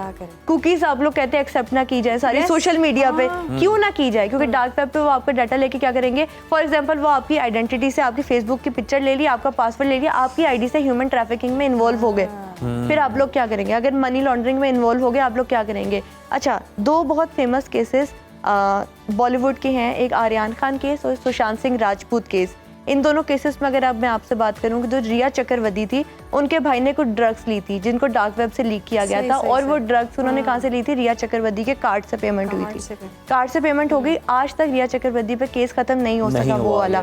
और पेमेंट कहाँ से हुई थी? उन्होंने उस पेमेंट को उन्होंने ट्रांसफर किया था बाद में डॉलर्स में, और डॉलर्स में उन्होंने करके क्रिप्टो मिक्सर में जाके बिटकॉइन में उन्होंने ट्रांसफर किया था। इसी तरह से जो आर्यन खान का केस था, ड्रग से लिंक था। ड्रग से लिंक करने के बाद कहाँ से था? उनका एक क्रिप्टो मार्केट में उनकी इन्वेस्टमेंट थी। ये शो करवाया गया है। 2 चीजें थी। अगर आप बॉलीवुड की बात करें तो कंगना रनावत ने एक पोस्ट लगाई थी सोशल मीडिया के, बहुत सारे बॉलीवुड सेलिब्रिटीज डार्क वेब से रिलेटेड है। तो मतलब लोगों को इस बारे में पता है। अब खुल के कोई बात नहीं करना चाह रहा या किसी को एक्यूज नहीं करना चाह रहा, वो एक अलग बात है। लबीबा, इतनी इंटरेस्टिंग बातें होती हैं और आपकी इन्फॉर्मेशन में इजाफा ही होता है, और हम सुनना चाहते हैं लेकिन टाइम की इतनी किल्लत है। और इंशाल्लाह हम अगले प्रोग्राम में फिर इस हवाले से कोई ना कोई सेगमेंट रखेंगे, नए मौजू पे बात करेंगे, मौजू पर कोई ना कोई बात करेंगे। बहुत शुक्रिया आपके वक्त का। और यकीनन जिस तरह से हम देख रहे हैं फितना फसाद फैल रहा है, तो कहीं ना कहीं कॉन्स्पिरेसी थ्योरी से कहीं ना कहीं आगे भी चीज़ें हैं जो मकसद तो हमारा यही है कि नौजवानों को बचाया जा सके। और ये जो डार्क वेब है ना, ये आपको अपील तो शायद दूर से बड़ा कर रही है, इसकी डार्क साइड भी आपको दिखाई जाए कि आपके लिए क्या मुश्किलात हो सकती हैं। फिर इदारे जनाब आपके पीछे पड़ जाते हैं और आप ये सोचते रह जाते हैं कि आपने गलती क्या की है, आपसे भूल चूक कहाँ पर हुई है। लेकिन वो जाने अनजाने में ही बेशक आपसे हुई हो, लेकिन जनाब कानून का शिकंजा फिर आपके गिर्द और सख्त होता यकीनन चला ज़ाहिर ये जाता है। मासूम लोगों को निशाना बनाते हैं, तो मासूम ना बने, सीखें। और कहीं ना कहीं निशानात या वाज़ेह चीज़ें नज़र तो आना शुरू होगी। हम अगर भी कुछ awareness दे नहीं रहे भी हैं, है yes। तो साइंस बनाने का मकसद ही नहीं है। यहाँ सिंपल इज़ दैट कि आपने इन चीज़ों को, मुतनाज़े चीज़ों को अपनी लाइफस्टाइल में ढालना ही क्यों है। तो इससे तो आपके लिए जनाब बहुत सारे पैगाम जो है हमने दे दिए हैं, अब अमल करना आप पे है। हम ब्रेक शामिल करते हैं, ब्रेक के बाद दोबारा मुलाकात होगी। देखते रहिए सुनो पाकिस्तान। वेलकम बैक नाजरीन। और आज हम बालों का जिक्र करेंगे। बाल ऐसी चीज़ हैं जो हमारी शख्सियत में बड़ा नुमाया किरदार अदा करते हैं और दिलकश नज़र आने के लिए बाल बहुत ज़रूरी हैं। सारी फेस की लुक जो है ना वो बालों से है। मर्द हों या ख़वातीन हो, सब चाहते हैं कि उनके बाल घने हों, चमकदार हों, सेहतमंद हो। मगर आज के दौर में हम देख रहे हैं कि बाल अब ख़ाब भी होते जा रहे हैं, बाल गिरना शुरू हो गए हैं। हाँ, जितने बाल गिर रहे हैं अब तो लोग ये मिसाल देते हुए भी कतराते हैं कि बाल बचे कहते किस मुंह से ये मिसाल दें। तो कभी हम मौसम को जनाब मोरद इल्जाम ठहराते हैं, कभी पानी को, कभी ज़हनी तनाव को। मगर सवाल ये कि बालों के गिरने की असल वजूहात क्या है। और एक वजह जेनेटिक्स भी हो सकती है, हमारी रोज़मर्रा फिर जो खुराक है या तर्ज ज़िंदगी भी इसका हिस्सा है। तो हम बात करते हैं कि हर्बल इलाज के जरिए बालों की खूबसूरती और मजबूती दोबारा कैसे हासिल की जा सकती है। तो हमारे साथ मौजूद हैं स्टूडियोज में मारूफ हर्बलिस्ट नईमा आपा। नईमा आपा, सुनो पाकिस्तान। आज बताएं बेबजान जो बाल हैं लोगों के जो गिर रहे हैं, उन्हें कैसे संभालेंगे, उनमें कैसे जान डालनी है हमने। बिस्मिल्लाहिर्रहमानिर्रहीम। बहुत ही आसान और सादा तरीका, जिस तरह हमेशा से मैं बताती हूँ, किचन के अंदर ही मौजूद है। किचन के अंदर सेहत, किचन के अंदर खूबसूरती, किचन के अंदर जिंदगी और आपकी अपनी चॉइस, किचन के अंदर तबाही। ठीक है ना। आज मैं बात करती हूँ हमेशा सेहत की, बैक टू नेचर। अगर आप लोग नेचर के करीब ही रहेंगे तो इंशाल्लाह ये है कि ये प्रॉब्लम होगी नहीं। लेकिन सबसे पहले हम बात कर लेते हैं। देखिए, बालों की ना 3 टाइप है। ठीक है, ऑयली है, ड्राई है। वैसे तो उसके अंदर भी काफी सारे सेक्शंस निकलाए हैं। सिर्फ ये क्यों निकलाए हैं, वही ना कि हमारे माइंड गेम है। आप जब जाएंगे ना किसी के पास भी, तो वो आपके बालों के अंदर से कोई 10-15 चीजें बता देंगे। ये है, इसके लिए ये ट्रीटमेंट, इसके लिए ये ट्रीटमेंट। लेकिन मेरा जो ट्रीटमेंट होता है वो सिर्फ बालों के लिए होता है। उसमें सिर्फ 3 टाइप के बाल मैं बताती हूँ। किसी के एक्सट्रीम जो होते हैं वो सिल्की या ऑयली बाल कहते हैं, किसी के एक्सट्रीम ड्राई होते हैं, कोई नॉर्मल होते हैं लेकिन उनका सिर्फ स्कैल्प जो होता है वो ऑयली होता है। ठीक है, हमारे अपनी गलतियों की वजह से सबसे पहले कि हम पानी कम पीते हैं। पानी कम पीते, हर बात मैं बताती हूँ, हर बार बताती हूँ कि पानी ज्यादा पिए। मॉइस्चर ठीक रहेगा जब आपकी बॉडी का, तो ये बालों का मेन, जिस तरह स्किन हमारा सबसे मेन ऑर्गन है ना, लार्जेस्ट ऑर्गन, इसी तरह बाल भी है। बाल भी जब हमारी स्किन अच्छी रहेगी, जब हम खुद अंदर से हेल्दी रहेंगे तो हमारे बाल भी हेल्दी रहेंगे। ये है कि एक हमारा खाने का स्टाइल, दूसरा हमारा लाइफस्टाइल, दोनों खराब किए हुए। लेकिन चलो खराब किए, मेरे टोटके अगर आप आजमाएंगे तो एट लीस्ट 50 to 70% सेव रहेंगे। मैंने जो किचन की, आप हेल्दी बाल को देखिए, अगर आप बाल तोड़ के देखें ना, एक तरीका मैं आप लोगों को समझा देती हूँ। अगर आपने अपने बालों को जज करना है, आपने जज करना है कि मेरे बाल किस जगह पे कितने हेल्दी हैं। बाल तोड़ के अगर तो आपका बाल पानी के ऊपर फ्लोट कर रहा है, ठीक है, तो अनहेल्दी है, उसका मॉइस्चर जो है वो खत्म हो चुका है। ठीक है, उसका मॉइस्चर जो है वो बिल्कुल खत्म हो चुका है। अगर थोड़ा सा दरमियान में चला जाता है तो बस ये है कि नॉर्मल है। अगर वो नीचे चला जाता है तो इसका मतलब हेल्दी बाल है। ये सिर्फ 3 निशान। हाँ, ये बहुत आसान टेस्ट है। बजाय आप जाके महंगे टेस्ट करवाते हैं ना, तो सिर्फ 1 गिलास पानी लें और उसके अंदर अपना टेस्ट कर लें। बस सादा सी बात है, सादा सी बात है, और उसके मुताबिक ट्रीटमेंट कर लें। मैं लेकिन जो ट्रीटमेंट लेके आई वो तीनों टाइप के लिए, और इतने आसान है। देखिए ना, जापानीज की बात हम सुनते हैं कि उनके बाल अच्छे होते हैं, वो याओ वुमेन जो है वो बालों के नीचे फर्श तक उनके बाल होते हैं, वो बाल समेटते भी थक जाती हैं। ठीक है ना, तो हमारे तो ख्वाबों में भी है नहीं आते ऐसे बाल। तो ये है कि उनके लिए वो क्या करती है, उनका आज एक सीक्रेट लेके आई हूँ मैं। सीक्रेट उनका अगर आप करेंगे तो उसके लिए आपको चाहिए होंगे कम से कम 4 से 6 घंटे। वो क्योंकि बालों पे मेहनत करती है। ठीक है, फिर मैंने एक रिसर्च जो पढ़ी है वो उनके यहाँ ना काश्त जो होती है वो ज्यादा चावल की होती है। वो चावल की फसलों में काम करते हैं। ठीक है, तो उसका भी उनको क्या कहते हैं कि वाइब्स आती होंगी, उनके भी विटामिन उनको आते होंगे, कुछ ना कुछ तो ऐसा होगा ना। ये मैंने पढ़ी है रिसर्च, तो वहां से भी मेरा दिमाग जो है इस तक पहुंचा है कि यकीनन ऐसा ही खाते होंगे, कुछ उधर से उठा के खाते होंगे, कुछ कच्चे, कुछ पक्के, कुछ ना कुछ तो है ना। लेकिन उनका एक सीक्रेट फॉर्मूला जो है वो ये है कि वो चावल जो है वो फर्मेंटेड करती हैं। वो फर्मेंटेड क्या है वो देखिए मैं आप लोगों को बताती हूँ। ये मैंने तकरीबन 3 दिन से करके रखा हुआ है। मैंने अपना तरीका किया क्योंकि आप लोगों को पता है मैं नई कुछ ना कुछ इनोवेशन कर लेती हूँ। तो ये जो चावल वो करती हैं, चावल लेती हैं, चावल के अंदर विटामिन सी सोर्स में वो डालती किन्नू के छिलके। जितना भी मैंने देखा, जितना मैंने सुना, जहाँ वो लोग जहाँ से आए उधर से चाइना से, उनसे मैंने पूछा तो वो यही बताते हैं। लेकिन किन्नू हो तो हम किन्नू डाल लेते हैं, अदरवाइज विटामिन सी सोर्स हमारे पास है लेमन। मैं लेमन डाल लेती हूँ, जिस तरह ये देखिए लेमन का छिलका डाला हुआ है। ये 4 दिन से रखा हुआ है मैंने। ठीक है, 4 दिन से चावल मैंने पानी में सोक कर दिए। इसके अंदर मैंने ये देखिए, आप चावल देख सकते हैं, चावलों का कलर भी चेंज हो और गया। ये साथ लौंग आपने ऐड की? हाँ, इसमें मैंने देखे, वो समझ गया। ठीक है, मेरी अपनी जो इजाद है वो ये है कि लौंग क्योंकि मेरे ऑयल्स में लौंग, मेरे ऑर्गेनिक जो माइनॉक्सिडिल, उसमें लौंग का मैं एक कहती हूँ कि सबसे बड़ा जादुई हर्ब लौंग, बालों के लिए, दांतों के लिए, स्किन के लिए, हर चीज के लिए। मैंने लौंग डाली है इसके अंदर, चावल डाले हैं और साथ में मैंने डाले हैं ऑरेंज के छिलके। ऑरेंज के छिलके। तो देखिए इनके कलर की वजह से बिल्कुल व्हाइट राइस थे ये, तो राइस का कलर भी चेंज हो गया। मुझे लगा आपने ब्राउन राइस यूज किया। नहीं, ब्राउन नहीं, व्हाइट, सिंपल जो लौंग का भी असर, हाँ, लौंग का भी असर आ गया ना।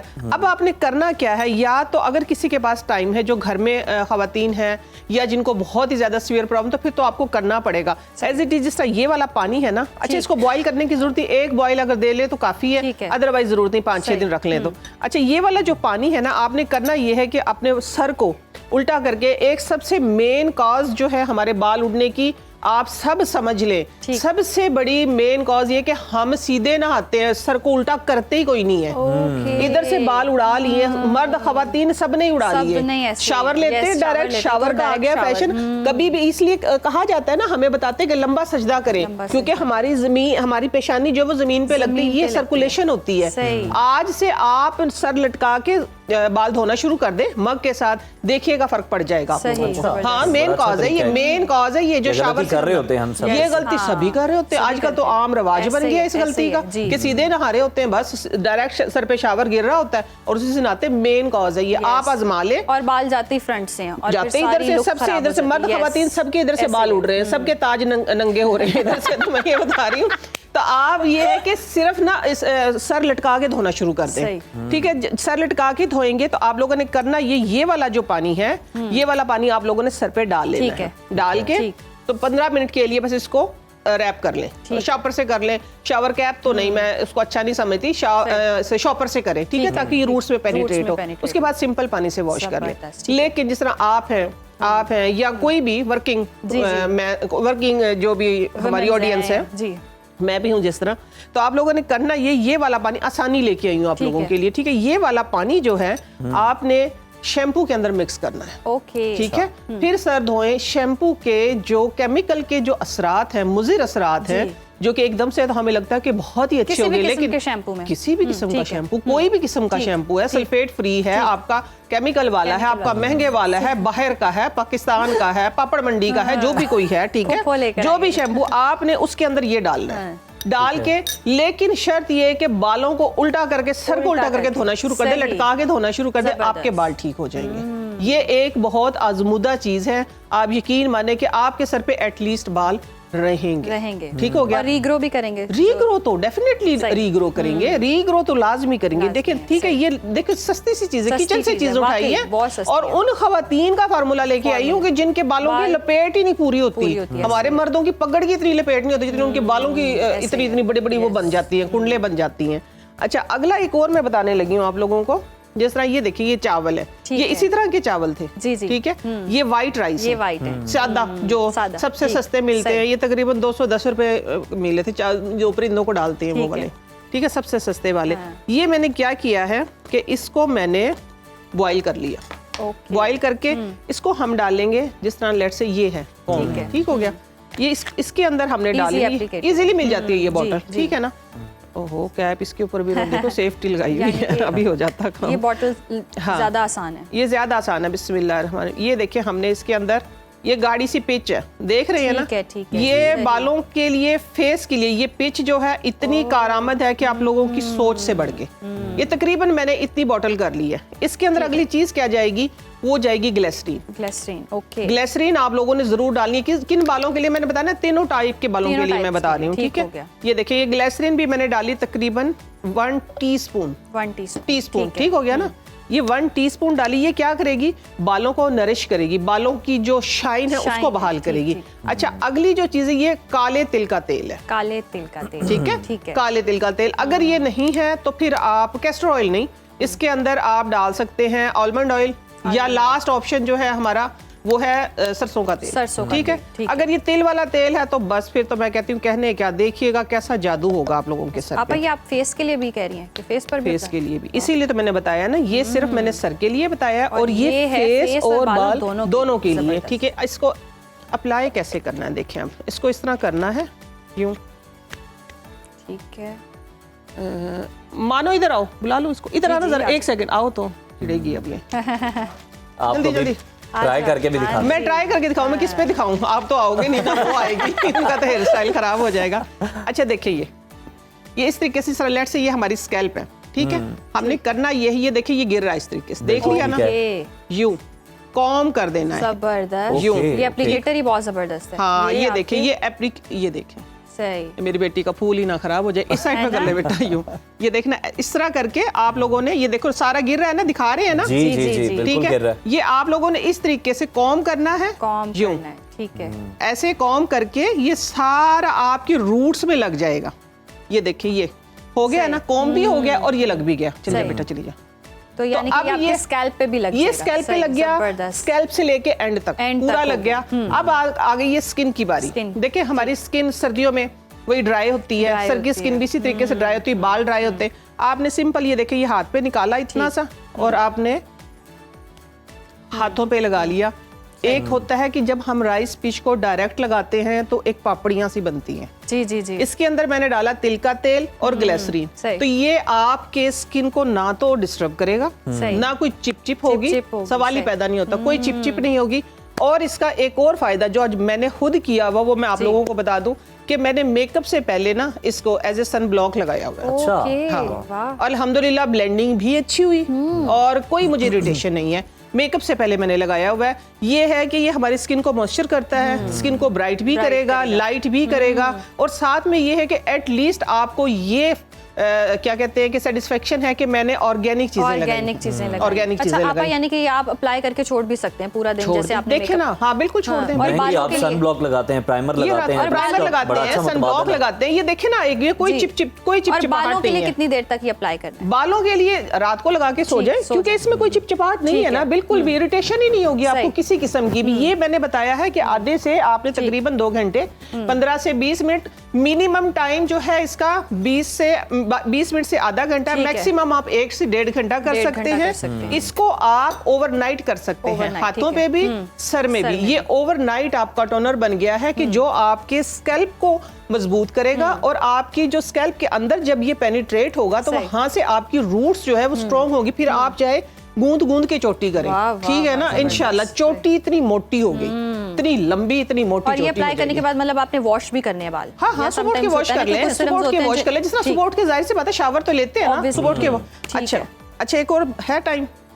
नहीं है टाइम, फिर भी बताऊंगी, एक मिनट ठहर जाओ, कुछ नहीं होता। हाँ, कुछ नहीं होता, नहीं है टाइम, फिर भी बताऊंगी, क्योंकि ये आप लोगों की चॉइस थी, ये मैं अपनी चॉइस से लेके आई हूँ। ये मेरा एक नया मैजिकल ना मैंने बनाया है फेस लिफ्टिंग मास्क, तो आज मैं सोचा हाँ मैं बता के आती हूँ। जितनी मर्जी आपकी झुर्रियां हो, मैंने एक जगह बोला है बूढ़ा, लटका, ढलका, 3 चीजें बोली हैं। बूढ़ा, लटका, ढलका, चेहरा 1 रुपए में इलाज। 1 रुपए में, 1 रुपए में यंग होगा। कैसे? ये देखें, गोंद जो होती है ना, किक्कर की गोंद, उसको मैंने रात को पानी में भिगो के रख दिया, और ये देखिए ये एक जेल बन गई है। इस जेल का करना क्या है आप लोगों ने, हाँ, आई जो है ना, आई एरिया ये थोड़ा सॉफ्ट होता है ना, इधर आप कोई लोशन या वैसलीन लगा लें, बाकी फिर आपने इस तरीके से इस पे हाथ के ऊपर अप्लाई करके यूं, ठीक है, और ये टिश्यू लगा लें। टिश्यू नहीं है तो मलमल का कपड़ा लगा लें, ठीक हो गया। इसको फिर जब आप तकरीबन 20 मिनट के बाद जब ये ड्राई होगा तो आपने ऑपोजिट साइड पे ऐसे उतारना है। आप यकीन माने जो बारीक झुर्रियां, मोटी झुर्रियां सारी खत्म हो जाएंगी, एकदम से आपका चेहरा चमकेगा। मूवी थी जवानी फिर नहीं आनी, ये मास्क ये जवानी नहीं, ये है ना जो जवानी फिर नहीं आनी, ये जवानी फिर आ जाएगी, जवानी फिर आ जाएगी। आप आजमा के देख लीजिएगा, 1 रुपया है बस, ज्यादा नहीं है, 1 रुपए का इलाज है। घरेलू टोटके आपकी स्किन के लिए भी, बालों के लिए भी, तो बाल भी जबरदस्त, स्किन भी जबरदस्त, और क्या चाहिए। बहुत शुक्रिया आपा, आपके वक्त का, और आप लोगों का शुक्रिया। जबरदस्त नुस्खे जो कि हमारे लिए आसानी है, यकीनन अपने घर में ट्राई करें और खूबसूरती पाएं। इसी के साथ हमें दीजिए इजाजत, कल फिर मुलाकात होगी। अल्लाह हाफ़िज़।